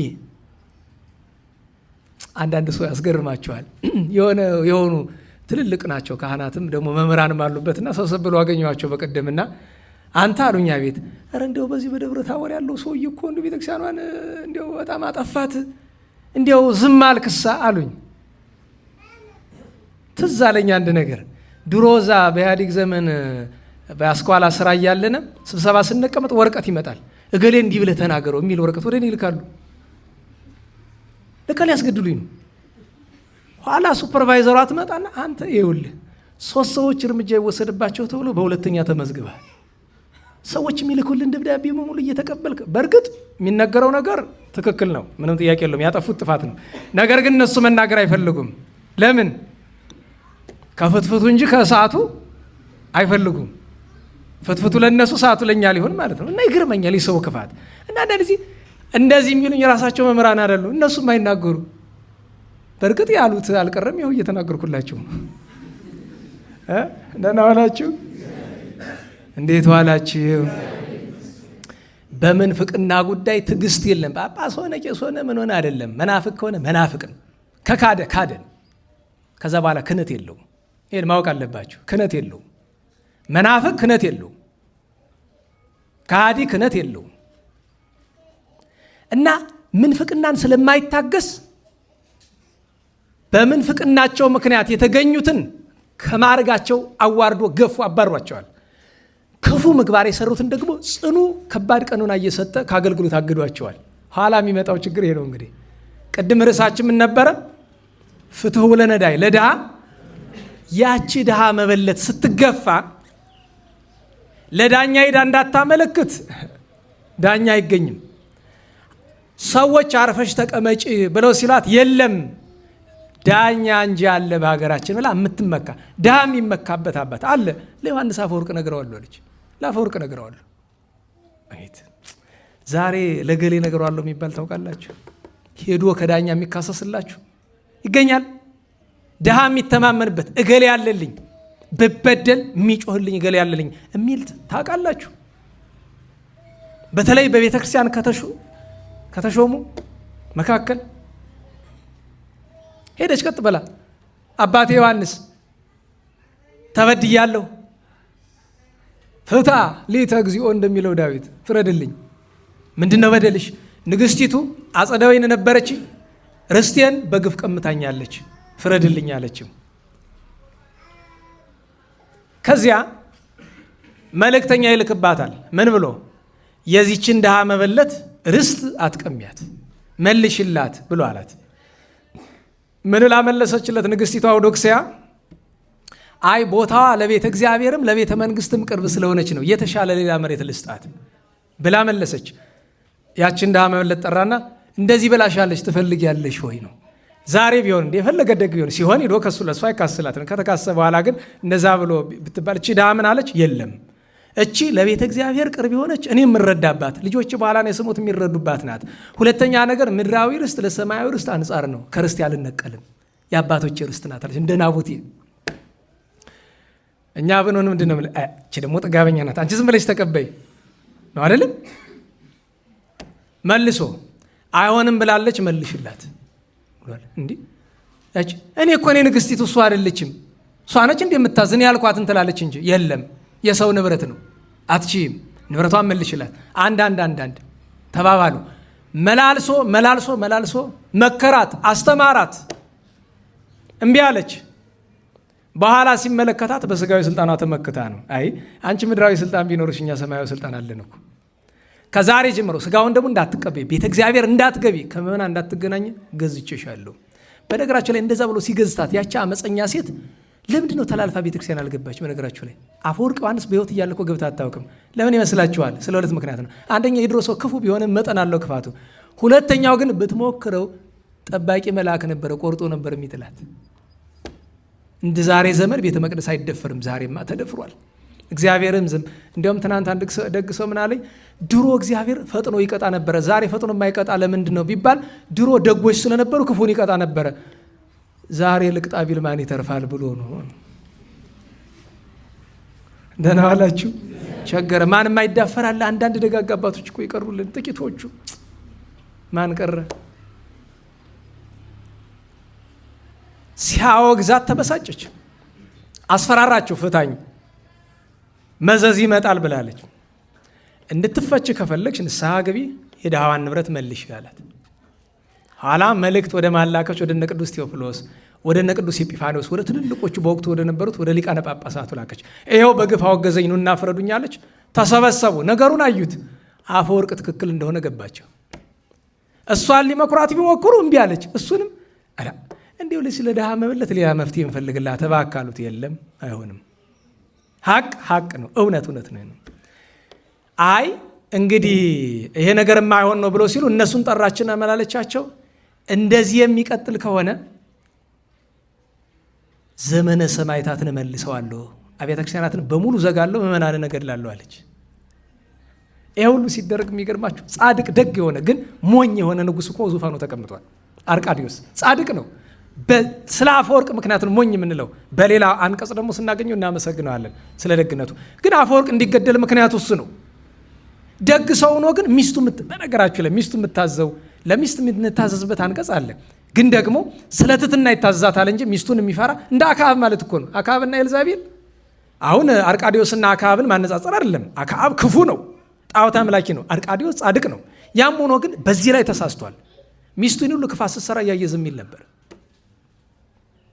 ዘመነ ሰማዕታት መልሳቸው ስትላቸው ደነገጡ። እነዚያ ቅዱሳን ጳጳሳት ሄደው ዮሐንስ እባክህ ደግሞ ቤተክርስቲያን ሰላም ትንሽ አገኘች ስንል ያ ነገር ይመለስል ተዉ። ዘመነ ሰማዕታት ይመለሳለች ብላ የምትል መጀመሪያ ነገር ዘመነ ሰማዕታት እኮ የሚመጣ በእግዚአብሔር ፈቃድ እንጂ በእሷ ፍላጎት አይደለም። ሁለተኛ እሷ ለመግደል ስታስፈራራ እኔ ለመሞት ምፈራ ይመስላችኋል? እሷ እነ ዲዮቅልጥያኖስን ስትመካባቸው እኔ እኮ የምመካባቸው ሰማዕታት አሉኝ። በሰዓት ላቃጥልህ ብትለኝ 3 ደቂቃ አሉልኝ። በመጋዝ ልሰንጥቅህ ብትለኝ ኢሳይያስ አለልኝ። አንገትህን ልቁረጥ ብትለኝ ዮሐንስ መጥምቅ አለ። እኔ አልፈራም። ለእሷ ይባሳት በዘላለም እሳት ትቃጠላለች አላቸው። አይ ከዚህ ነገር የለንበትም ብሎ ቅዱስ ቴዎፍሎስ ሲመለስ ቅዱስ ኤጲፋኖስ እዚያው ሰነበተ። ለምን እስቲ ልመካከር ወንድሜ ነው ብሎ ከአፈወርቅ ጋር 3 ወር ቆይቶ ነበርና በቆይታ ንግሥቲቱ ወሬ አወራች። ኤጲፋኒዎስ እኮ እዚህ የተቀመጠ የቁስጥንጥንያን መንበር ለእኔ ስጡኝ ብሎ እየተካሰሰ ነው፣ ደግሞ አፈወርቅን በድብቅ አውግዞታል የሚል ወሬ ወደ ማን ይመጣል? ወደ ቅዱስ ዮሐንስ አፈወርቅ። አፈወርቅ መንፈስ ቅዱስ ያደረበት ደግ ሰው ነው አይደል? ከዚህ ላይ ግን ሰው ነውና ፍጡር ነውና አመነ። ይሄን ነገር ያሰተወሬ ነው እኮ ነገሩ፣ ግን አመነ። ኤጲፋኒዎስን ጠራው። ለምን በመንበሬ በስራዬ ገባ። ከንግስቲቱ ጋር ለምን ተስማማ? ይህንን ስላደረግ አንተ ወደ መንበረ ሲመትህ አትደርስም፣ አንበሳ በጎዳና ያስቀርሃል ብሎ አለው። አይ ዮሐንስ የእኔ ብቻ ታየህ፣ እኔስ ያልከውን አላደረግኩም፣ ግን እኔ ስላልከው ፈንታ ልበልህ፣ 2 ጊዜ ተሰደህ በጎዳና አንተም ትቀራለህ። ይሄ የሆነበት ምክንያት የሁለቱ ክብራቸው ሊገለጥ ነው። ኤጲፋኒዎስ ሲሄድ በጎዳና አንበሳ አስደነገጠው፣ መርከብ ላይ አረፈ፣ 40 ቀን ቆይቶ ተቀበረ። ቅዱስ ዮሐንስ አፈወርቅን ግን ክፉዎችን እነዚያን ቅድም ያልኳቸው በምንፍቅና በምን ያወገዛቸውን ሰብስባ ፍረዱልኝ አለች። እኛ ሲሞት ይታየናል አሉ። መጀመሪያ አይ ይሄም ህዝቡን ልታስነሱብኝ አይደለ፣ ሌላ እንግዲያውስ ተግዞ ይሙት፣ እዛው በግዞት ታስሮ ይሙት አሏት። አሰደዱት። ደሴታ አድራኮስ ይላል በአንዳንድ አንቀጽ፣ አጥራኪያ ይላል፣ ፍጥሞ የሚልም አለ። ሲሰደድ ግን የሚገርመው ነገር የእግዚአብሔር ጥበቡ ነው። እዚያ ሂዶ ያላመኑ ነበሩና አስተምሮ አጠመቃቸው፣ ያመኑትን አጸናቸው፣ ደስ አላቸው። እንዲያውም በስደት ሂዶባቸው የነበሩት ደስ ብሏቸው በስደት ብዙ በቆየልን እስከ ማለት ደርሰዋል። ይህንን ሲሰሙ አኖሬዎስና ንጉሱ ጻድቅ አኖሬዎስና ቅዱስ ዮናክንዲኖስ ወይም አዮክንዲኖስ ደብዳቤ ጽፈው አፈወርቅን ካልመለሳችሁ ሰላም የለንም አሉ። አርቃዲዎስ መለሰው። ድጋሚ እንደገና ስብሰባ አድርጋ እንደገና አሰደደችው። በሁለተኛው ሲሰደድ ግን እጁን ታስሮ ደሙ ከእጁ እየፈሰሰ ምግብ ሳይቀምስ ነው ያ ሁሉ በእግሩ ያንገላቱትና ከታሰረበት የሚታሰርበት ቦታ ላይ ሲደርስ ደካከመ። እንግዲህ በጎዳና ላይ ልቡ ፈሶ ሞተ፣ አረፈ። አሁን ጥያቄ ልጠይቃችሁ ፈልጋለሁ። እኔ እዚህ እንግዲህ እንዲህ ያለ ታሪክ ይከብዳል፣ ግን አንድ እውነት ልጠይቃችሁ። አፈወርቅን ከዚህ ምን አደረሰው? ነገሩኝ። ቅዱስ ዮሐንስ አፈወርቅን ከዚህ ያደረሰው ምንድን ነው? በሰው ሰውኛ ብታስቡት የዚችን ድሃ ነገር ለመፍታት ብዙ መንገድ ነበሩ። እውነትን ግን ቤትም እኔ ልንገራችሁ ሁልጊዜ ላለሁኝ አፈወርቅ ዮሐንስ የዚችን ድሃ ነገር ችላ ብሎ ቢሆን ኑሮ ይህንን ያክል እንዲከበር አይደረግም። ቤተ ክርስቲያን መንፈስ ቅዱስ ትልቁ አልኳችሁ። አፈወርቅ ከሌሎች ሊቃውንት የሚበልጠው በዚህ ምክንያት ነው። በዚህ ምክንያት ነው። ለአንዲት ድሃ በነገራችሁ ላይ እንዴት ዋላችሁ? ይሄ በአውሮፓዎች ዘንድ የተለመደ አንድ ስሎጋን አለ። ጦርነት ሲወጡ አውሮፓዎች ምንድን ነው የሚለው? ዋን ፎር ኦል ኦል ፎር ዋን ይላሉ አይደለም? አንዱ ለሁሉ ሁሉ ለአንዱ የሚል መፈክር አላቸው። አንድ ሰው ሲሞት አገር ሞተ ማለት ነው። ለአንድ ሰው ፍትህ ካልቆምክ እንዴት ብለህ ነው ለሀገርና ለቤተክርስቲያን ፍትህ መቆም የምትችለው? የአንዲት ድሃ ነገር የማያሳ ለዚያ ነው ዳዊት መንፈስ ቅዱስ እያናገረው አስቀድሞ በመዝሙር 81 ላይ ምን አለ? ፍትሁ ለነዳይ፣ ለድሃ ፍረዱ። ለድሃ መፍረድ አፈወርቅ እንዴት እንዳስከበረው ነፍሱን አሳጣው። ቀላል አይደለም ማለት በስጋ ሞት እንዲያልፍ እንዲንገላታ ከአንዴም ሁለቴ እንዲሰደድ አደረገው። ተሰቃይቶ እንዲሞት ሆነ። ግን አፈወርቅ እንደዚያ ሆኖ ሲሞት ተጎዳ ይመስልሃል? እንዴት ዋላችሁ? ቤተ ክርስቲያን ግን መብራቷ ጠፋባት። ማይተካ ታላቅ መምህር እንዲሆኑ አረፈ። ታዲያ ስለ አፈወርቅ አንድ ነገር እንጨምርና ትምህርታችንን እንጨርሳለን። በዚህ አፈወርቅ ቅዱስ ዮሐንስ አንድ ወቅት ላይ እንዲህ የሚል ታሪክ አለ። በቤተ ክርስቲያናችን የምንወደው ተአምረ ማርያም ውስጥ እሰግር ለኪ ያለው ታሪክ እንዴት እንደተደረሰ ስንናገር ነው የአፈወርቅ ክብሉ የሚገለጥ። በአንድ ጊዜ በአንድ ወቅት ላይ አባ ማርዳሪ የሚባል ባሕታዊ በግብፅ ምድር ቢሉ በታላቅ ቁስጥንጥንያ በረሃ ይጸልይ ያዝን ነበረ። 40 ዘመን ከሴት ተከልክሎ ይኖር ነበር፣ ሴት ከማየት ተከልክሎ። በአንድ ምሽት በአንድ ሌሊት በወርሃ ጥቅምት አካባቢ ነው ይላሉ ግሩማን መላእክት 12ቱ ሊቃነ መላእክት ሰራዊታቸውን አስከትለው ከሰማይ ሲወርዱ ይሰማል። ደነገጠ። ለምን? ግርማቸው ምድርን አንቀጠቀጣት። ህልፈተ ዓለም ሊሆን ይሆን ብሎ ጠረጠረ። ኋላ ቅዱስ ነውና እነ ሚካኤል እነ ገብርኤል እነ ሩፋኤል ምን ተባባሉ? አይ ወዳጃችን ማርዳሪን ሰላም እንበለው እንጂ ወዳጅ አላለ። በጎዳና ስትሄዱ በጣም ቸኩላችሁም ቢሆን የምትወዱ ሰዎች ሲደርሱ አያገሌን ሰላም እንበለው እንጂ እስቲ ይቸራለን በለው ብሎ በበሩ ነው አባ ማርዳሪ እንዴት ነህ ብሎ አሉት። በሃክሙ ሰላም ለክሙ ኦ ልዑላነ ህላዌ፣ እናንተ ሰማያውያን ክቡራን መላእክት ቸራላችሁ፣ እናንተም ምን ትሰራላችሁ? ወዴት እየሄዳችሁ ነው አላቸው። እኛማ ወደ ቁስጥንጥንያ እየሄድን ነው። ምን ልታደርጉ? እመቤታችን ልትመሰገን ነው፣ ልናዳምጥ ነው ምስጋና። ማንም ያመሰግናት? አፈወርቅ ዮሐንስ ነው። ያን ጊዜ ገና ቅዱስ ዮሐንስ ነው፣ በአዋጅ አልተነገረለትም። እነሱ ግን አፈወርቅነቱን እመቤታችን ስለወጣችለት ያውቃሉ። ኋላ ምን አለ? 2 ነገር እለምናለሁ። 1 ወደ ቤት ይግቡና መርቁኝ፣ ባርኩኝ። 2 ምስጋናውን እኔ ልሰማው በወደድኩ አለ። አቤቱ ገቡ 12 ሊቃነ መላእክት። ያስገርማል። ያችን የምታክል ትንሽ በዓት 12 ሊቃነ መላእክትን ቻለች።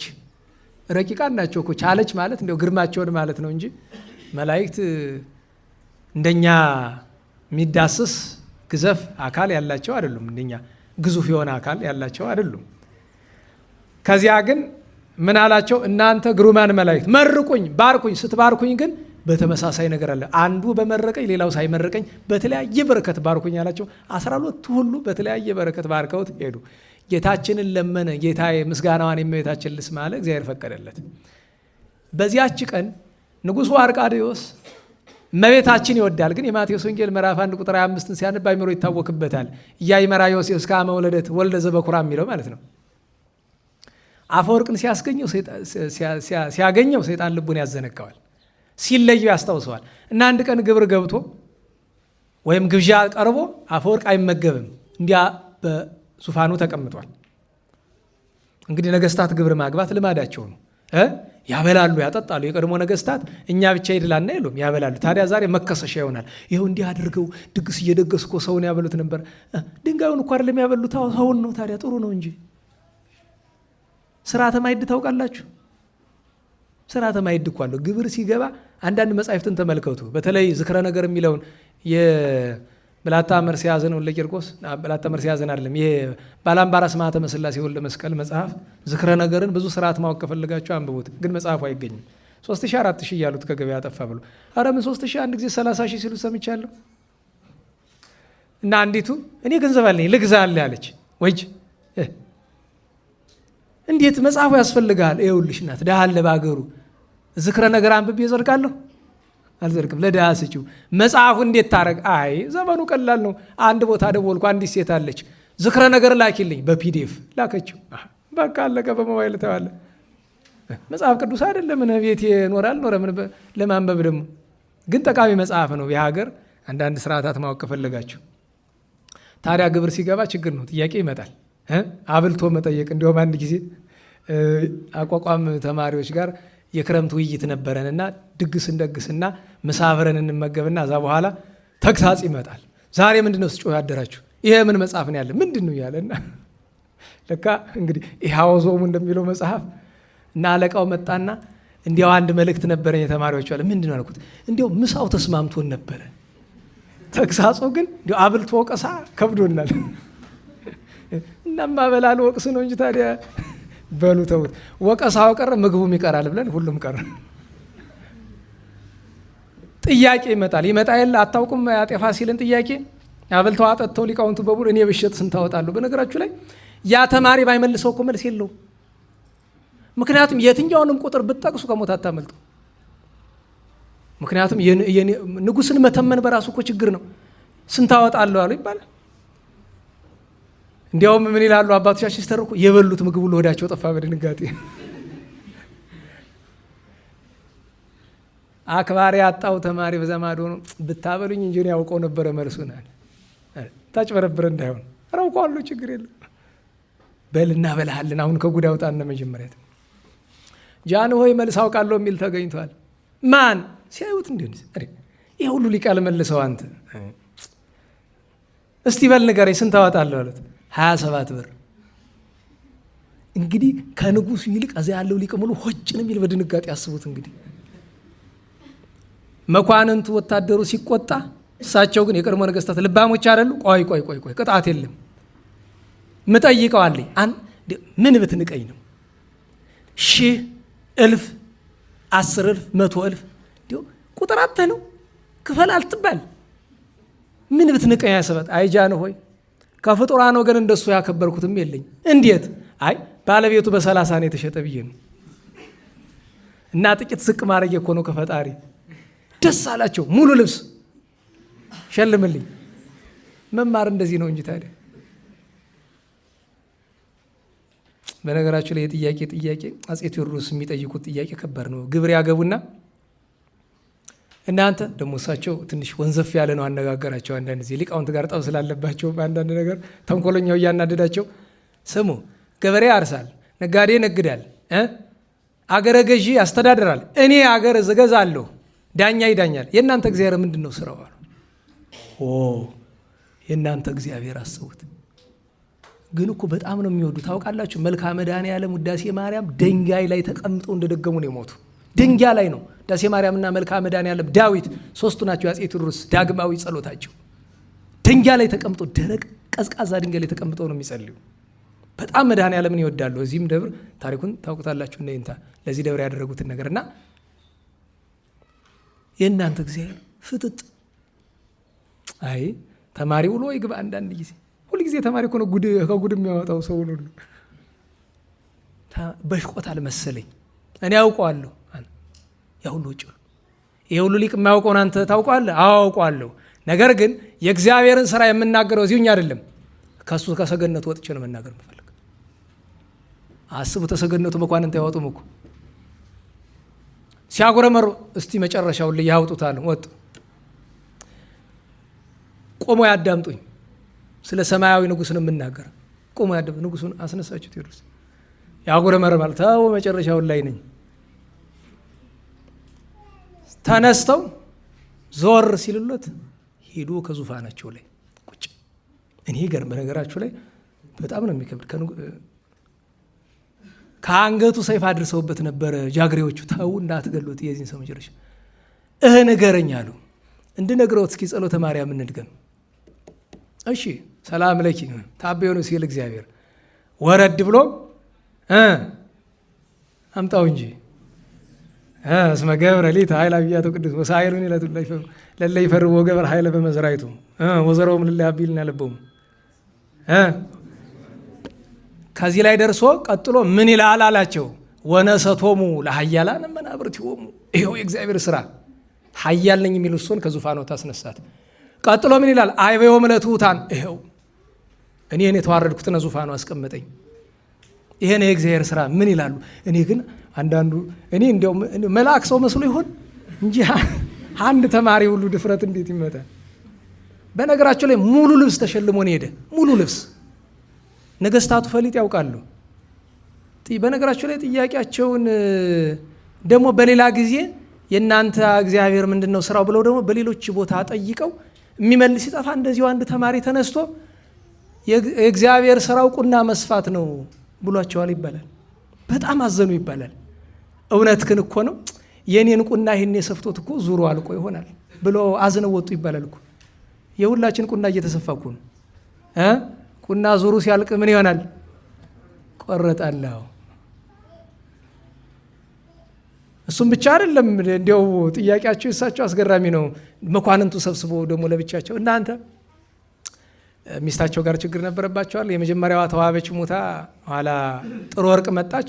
ደህና ሴት ናት፣ ግን አልተዋደዱ አልተገባቡም እንደው እና ትንሽ እንዲያስትላቸው እንዲሁም አንድ ቀን ጃንሆይ ምንድን ነው እቺ ሴት እንዲህ የምትናገረው ሲባል አንተ ተዋት፣ እሷ የምታውቀኝ ሌላ ቦታ ነው፣ አንተ የምታውቀኝ አንተ በወንዱ ስራ ነው የምታውቀኝ፣ እሷ የምታውቀኝ በሌላ ነው አሉ ይባላል።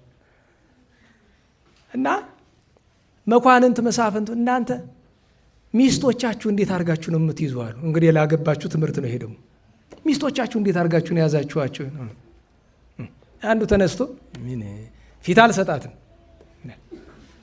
ቁጭ በል ዝም ብለህ አንተ አላወክበትም። አንዱ አይ ጃንሆይ እኔ ግን በጥፊ እላታለሁ፣ ቁጭ በል ዝም ብለህ። የሚያረጉትን ግፍ በሚስቶቻቸው ላይ ሁሉ ተናገሩ። ሁሉ እንግዲህ እነሱ ያሰቡት አንድ ብቻ ቀርቶ ነበር ከመኳንንት። አንተ ምን ነው አትናገሩም አሉት። ጃንሆይ እኔ ሚስቴን ምንም አላረጋትም፣ አንዲት ብቻ ነው፣ እሱም እንዳልሽ ነው የምላት።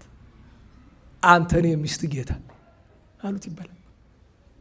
ሚስት ጋር መኖር ከፈለክ ምን በላት አሉ? እንዳልሽ። በፈረንጅኛው የስዲር እንደሚሉት ማለት ነው። አላያችሁም? አንድ ቪዲዮ ላይ እዛ በቃ። ግን ደግሞ ለጥፋት ሁሉ እንደሱ በላት ማለት አይደለም። እንዲያው መቼም ፈቃዷን ፈጽምላት ሲል እንዲያው ስቦነነው ነገር ወደዚያ እንጂ ነገስታት ይጠይቃሉ ለማለት ነው።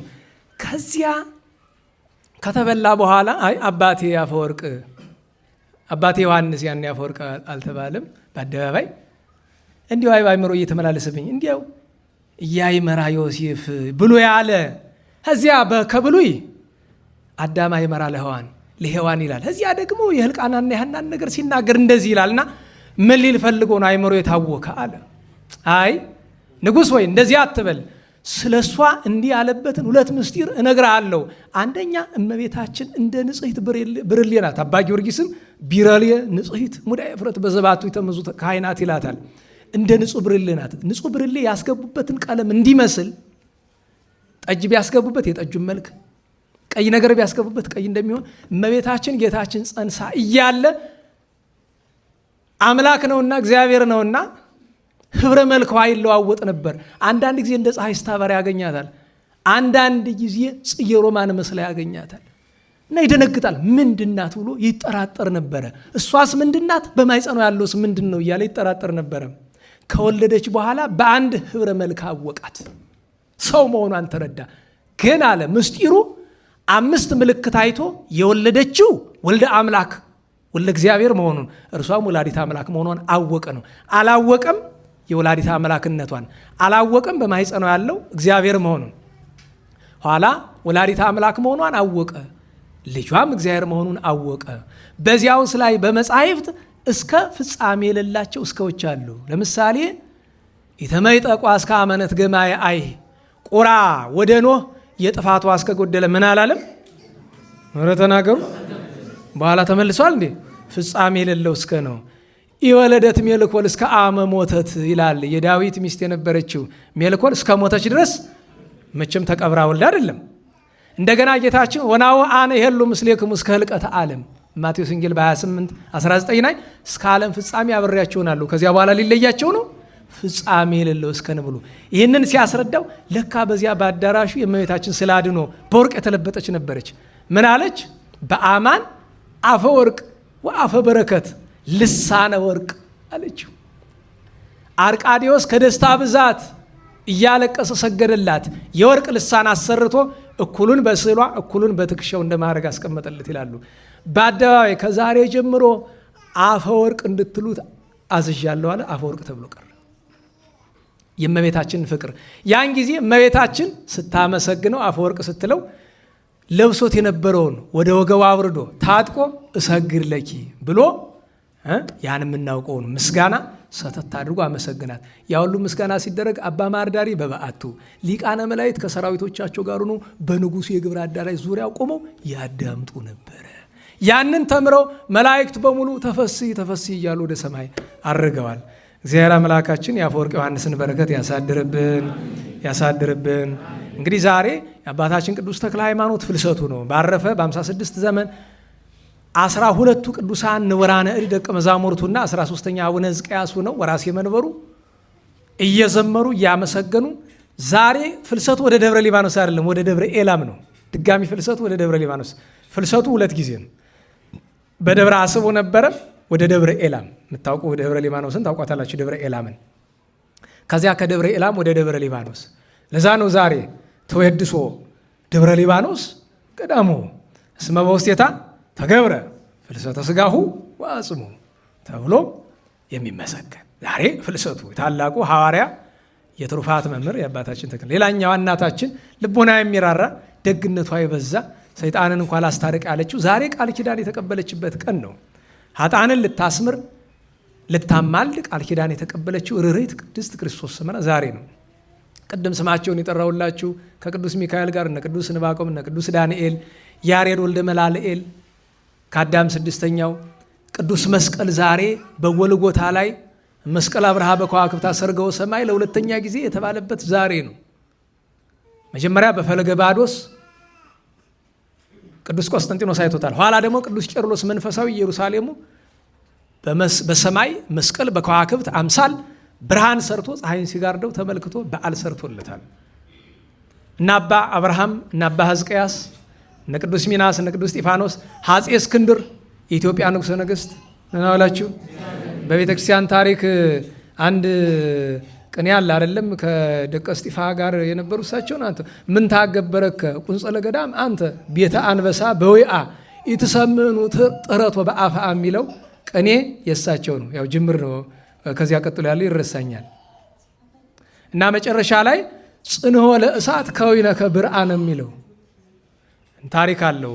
የአፄ እስክንድር የቅኔ ገበሬ ነበሩ ይባላል። ገና ልጅ እግር ነበሩ ሲያርፉ፣ ግን የቅኔ ገበሬ ነበሩ ይባላል። በጣም የተመሰገኑ ቅዱስ ሚካኤልን ይወዱት ስለነበሩ ነው። ደብሩን ያን ባነጹበት ዕለት የቅዱስ ሚካኤልን ዛሬ ያረፉ በግንቦት 12 ቀን ማለት ነው። ሌሎችም ከነገስታት ዘዚህ ቀን ያረፉ አሉ በነገራችሁ ላይ እና የነሱም ዓመታዊ በዓል ነው። እግዚአብሔር አምላካችን የሁሉንም በረከታቸውን ያሳድርብን። ነገ 13 ነው። ታላቁ አርሳኔዎስ የደብረ ሊባኖስ መነኮሳት ምንም እንኳ ከዛሬ ከ12 ጀምሮ ቢገደሉም መታሰቢያቸውን የምናደርግ ነገ ነው። በሺህ የሚቆጠሩ ቅዱሳን መነኮሳት ፋሽስት የገደለበት ቀን ነው። ነገ ግን ትልቁ በዓል የጌታችን የመድኃኒታችን ኢየሱስ ክርስቶስ እርገቱ ነው። እርገቱ በሁሉ ስፍራ ከበራል። በእውነቱ ግን ማሕሌት ዑደት ያለ አደባባይ ኢየሱስ ነው።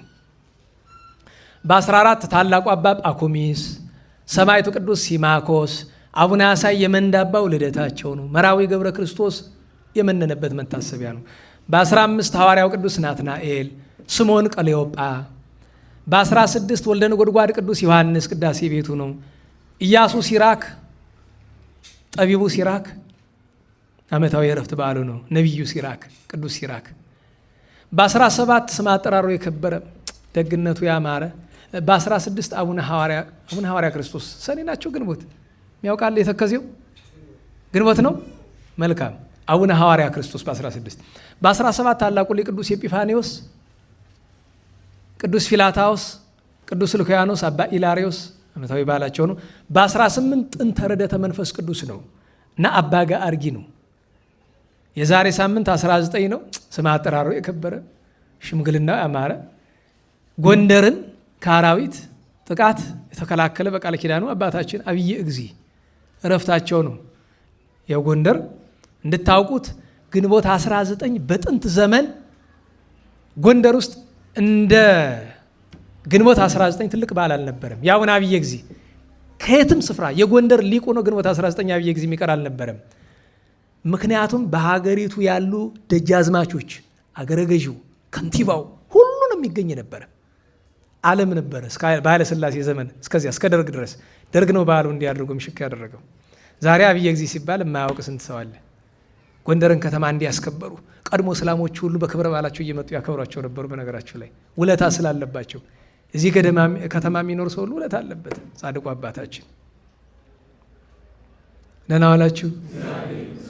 ጀነራል ነጋ የሚባሉ የጎንደር ከንቲባ ነበሩ በአፄ ኃይለ ሥላሴ ዘመን እና አብይ እግዚ አስቀድሰው ሲወጡ አንዲት ድሃ ትጮኻለች፣ ይፍረዱኝ።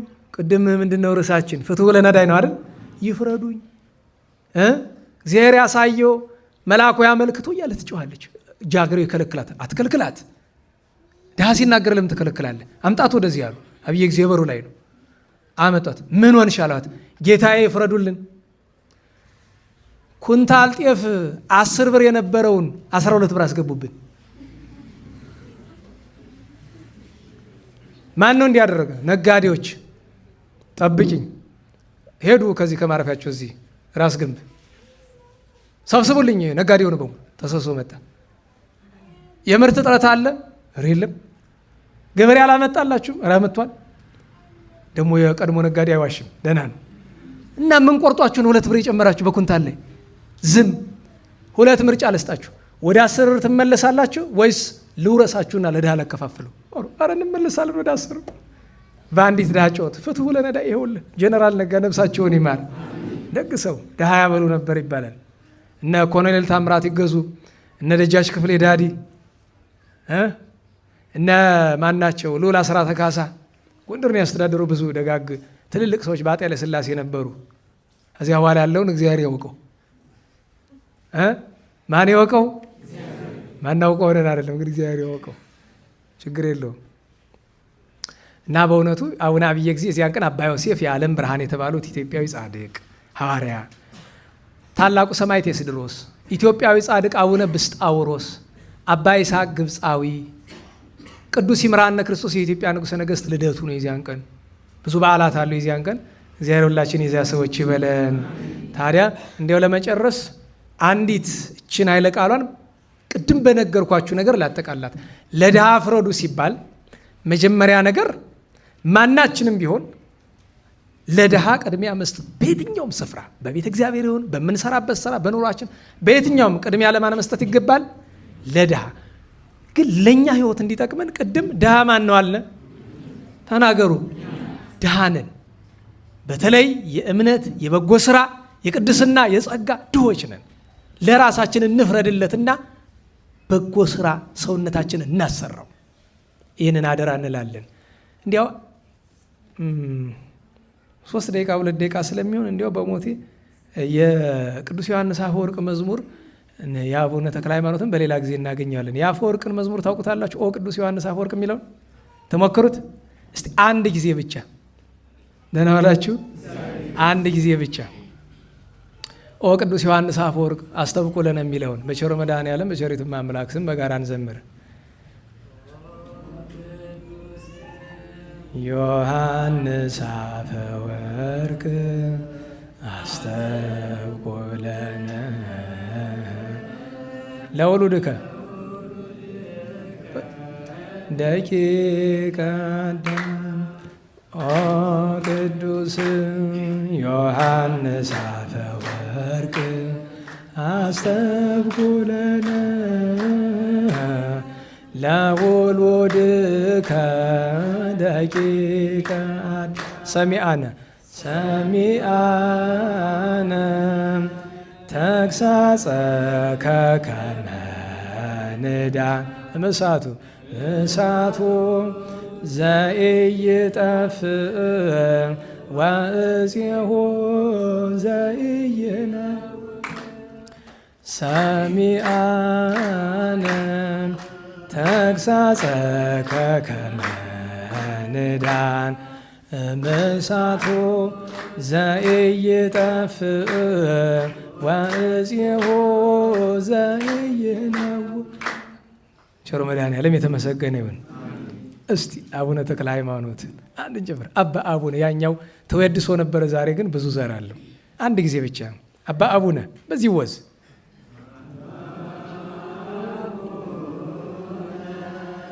አባ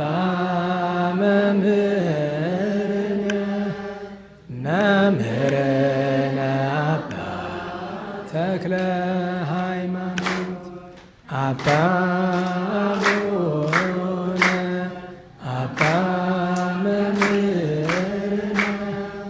መምህርነ አባ ተክለ ሃይማኖት እማእላፍ ሆየ እማእላፍ ሆይ ተክለ ሃይማኖት እማእላፍ ሆየ እማእላፍ ሆይ ተክለ ሃይማኖት። ቸሩ መድኃኔዓለም የተመሰገነ ይሁን። የጻድቁ የእናታችን ቅድስት ክርስቶስ ሰምራ የቅዱስ ዮሐንስ አፈወርቅ በረከት ረድኤት ይደርብን። የመልአኩ ረድኤት ይጠብቀን። ለምስጋና እንነሳ። ስብሐት ለአብ ስብሐት ለወልድ ስብሐት ለመንፈስ ቅዱስ ስብሐት ለአብ ስብሐት ለወልድ ስብሐት ለመንፈስ ቅዱስ ስብሐት ለአብ ስብሐት ለወልድ ስብሐት ለመንፈስ ቅዱስ ስብሐት ለእግዝእትነ ማርያም ድንግል ወላዲተ አምላክ ስብሐት ለመስቀለ እግዚእነ ኢየሱስ ክርስቶስ ክርስቶስ በምሕረቱ ይዘከረን መዳግም ምጽአቱ እያስተፍረን በሰቦተ ስሙ ያንቀሃን ወበአምልኮቱ ያጽንዓን እግዝእትነ ማርያም አይርጊ ጸሎተነ ዋስተስሪ ኩሎ ኃጢአተነ ቅድመ መንበሩ ለእግዚእነ ለዛብልአነ ዘንተ በስተ ወለዘአስቴነ ዘንተ ጽዋዓ ወለዘሰርአ ለነ ሲሳየነ ወአራዘነ ወለዘተአገሰ ለነ ኩሎ ኃጢአተነ ወለዘወሃበነ ሥጋው ቅዱሰ ወደሞ ክቡረ ወለዘአብጽሐነ እስከ ዛቲ ሰዓት እስመ ለዓለም ምሕረቱ ናብሎቱ ስብሐት ወአኮቴተ ለእግዚአብሔር ልዑል ወለወላዲቱ ድንግል ወለመስቀሉ ክቡር ይትሐኮቶ ይትሰብሐ ስሙ ለእግዚአብሔር ወትረ በኩሉ ጊዜ በኩሉ ሰዓት ስብሐት ለአብ ወወልድ ወመንፈስ ቅዱስ ይእዜኒ ወዘልፈኒ ወለዓለመ ዓለም አሜን። አውሎግሶን አውሎግሶን አውሎግሶን በእንተ አብ ወወልድ ወመንፈስ ቅዱስ አቀበት ለወጡ ቁልቁለት ለወረዱ ርጥብ ለተሰባቸው ደረቅ ለነደደባቸው ለረዱ ለተራዱ ለዘከሩ ላዘከሩ ስመ እግዚአብሔር ስመ ማርያም ድንግል ስመ ቅዱሳን ለጠሩ እግዚአብሔር አስበ ቅዱሳን ይሰብልን። ጸሎተ እግዝእትነ ማርያም እንበል። ሰላም ለኪ ዘንሰግድ ብለኪ ማርያም ምንን አስተበቁ ማርያናዊት ማኅፀን ብኪ ሚንታና ምኪ ኢያቄም አቦኪ ማኅበርን ይሁን ድንግል ባረኪ።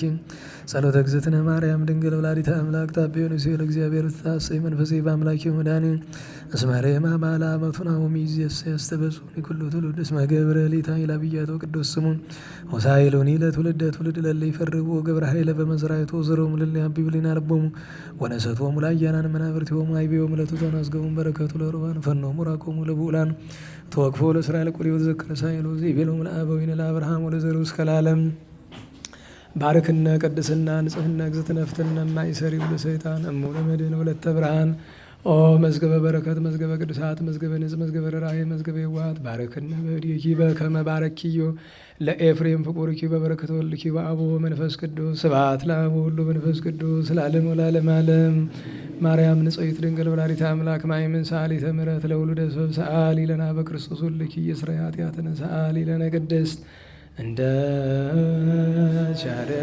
ቸርነት አቤቱ ማረን አቤቱ ማረን እንደ ምሕረት ይቅርታን ስጠን ይቅርታን ስጠን ከኃጢአቴ አንጻኝ ከክፉ በደሌ ከብዙ በደሌ ለዚያች ክፉ ኃጢአት እንዳልሆናት ሎሌ እንዳልሆናት ሎሌ እኔስ አበሳዬን በደሌን ሳውቀው ክፋቴን ሳውቀው ከቶስ የሚያድነኝ ቸርነት ነው በጎነት ነው። አንተን ብቻ በደል ክፉ ማደረግም ክፉ ማደረግም አሁን ይቅር በለኝ ከፊት ወደቅም ከፊት ወደቅ ከፊት ወደቄ ስለምን አንተን ስማጸን አንተን መውደቄን ተመልክ አምላከ ብርሃን አምላከ ሰላም አሁን ተባርክ ዘንድ ማኅበራችንን ጸሎታችንን ጌታ ሆይ ላክልን መንፈስ ቅዱስን ድንግል ማርያምን አሁን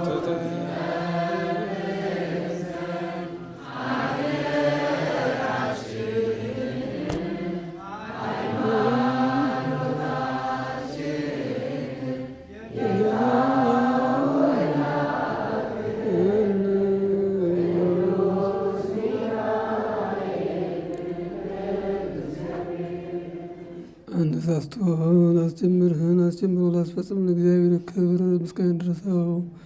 በሰላም ያለ ሰላም እንዲያሳድረን የተማርነውን በልቦናችን አሳድሮ የንስሐ የትሩፋት የቅን ፍሬ እንድናፈራ ይፍቀድልን። እሱ መድኃኒታችን ኢየሱስ ክርስቶስ አሰመምራን መምህራችን አሰመምራን እንዲከፍልልን ከቅዱሳን እርዴ በግ እንዲከፍል እመቤታችን ጣዕሟ ፍቅሯን እንድታሳድርብን አባታችን ሰማያት የምትኖር ስምህ ይቀደስ፣ መንግሥትህ ትምጣ፣ ፈቃድህ በሰማይ እንደሆነች እንዲሁም የዕለት እንጀራችንን በደላችንን ይቅር በለን እኛ የበደሉንን ይቅር እንደምንል፣ አቤቱ ወደ ፈተና አታግባን ከክፉ ሁሉ አድነን እንጂ መንግሥት ያንተ ናት፣ ኃይል፣ ምስጋና ለዘላለሙ አሜን።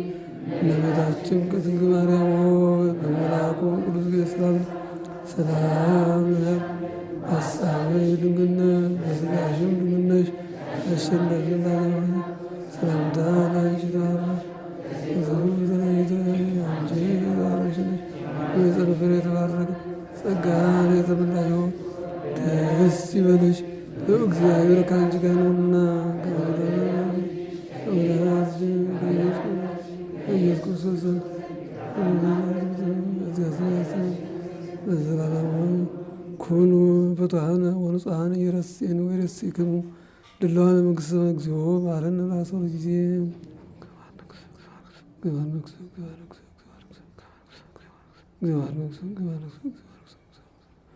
ለዛለፈ ስርየቱ ለዘመጸው በእንተ እግዝእተ ማከናወን ለአሥር ጊዜ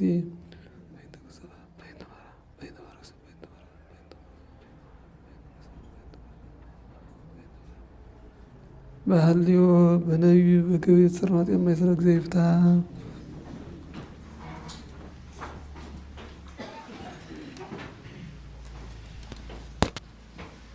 እግዚአብሔር ይስጥልን። ኧረ በሞቴ እግዚአብሔር ይስጥልን። ቃለ ሕይወት ቃለ በረከት ያሰማልን። ተስፋውን መንግሥቱን ርስቱን ያውርስልን።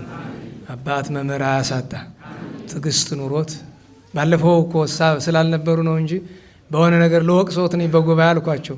በደንብ ጨርግደኝ ችግር የለውም አሉ ያልኳቸው።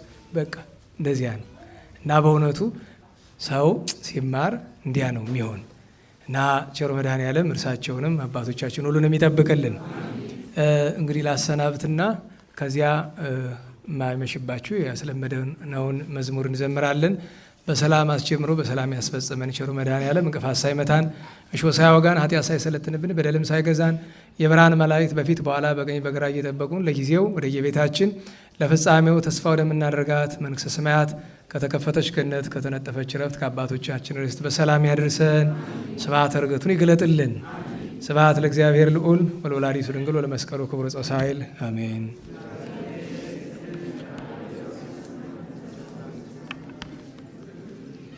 ቸኮላችሁ መሄድ ትችላላችሁ።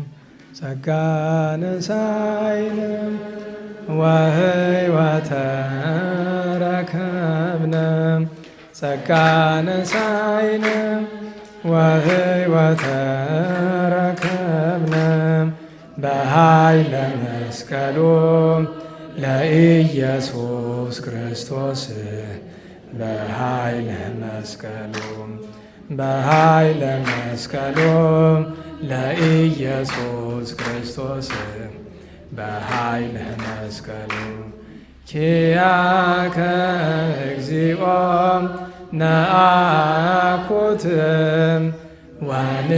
ወንሴብሐከ እግዚአብሔር ኪያከ እግዚኦ ነአኩት ወንሴብሐከ እግዚአብሔር ጸጋን ተቀበልን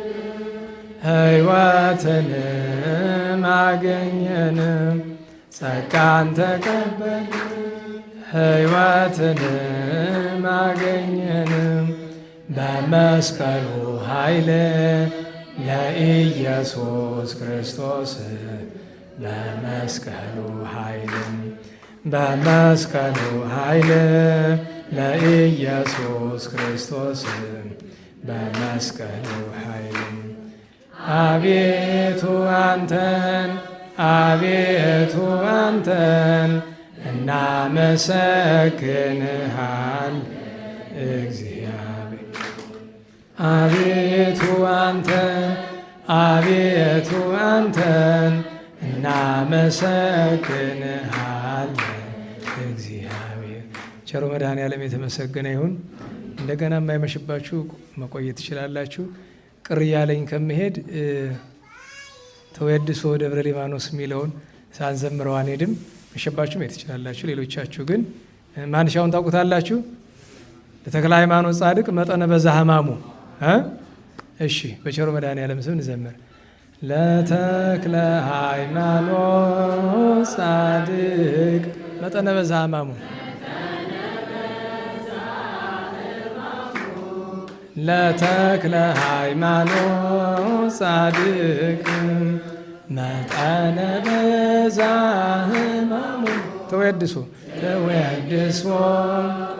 ደብረ ሊባኖስ ገዳሙ ተወድሶ ደብረ ሊባኖስ ገዳሙ ተወድሶ ደብረ ሊባኖስ ገዳሙ ተወድሶ ደብረ ሊባኖስ ገዳሙ እምናድባራት ኩሎ ነሽ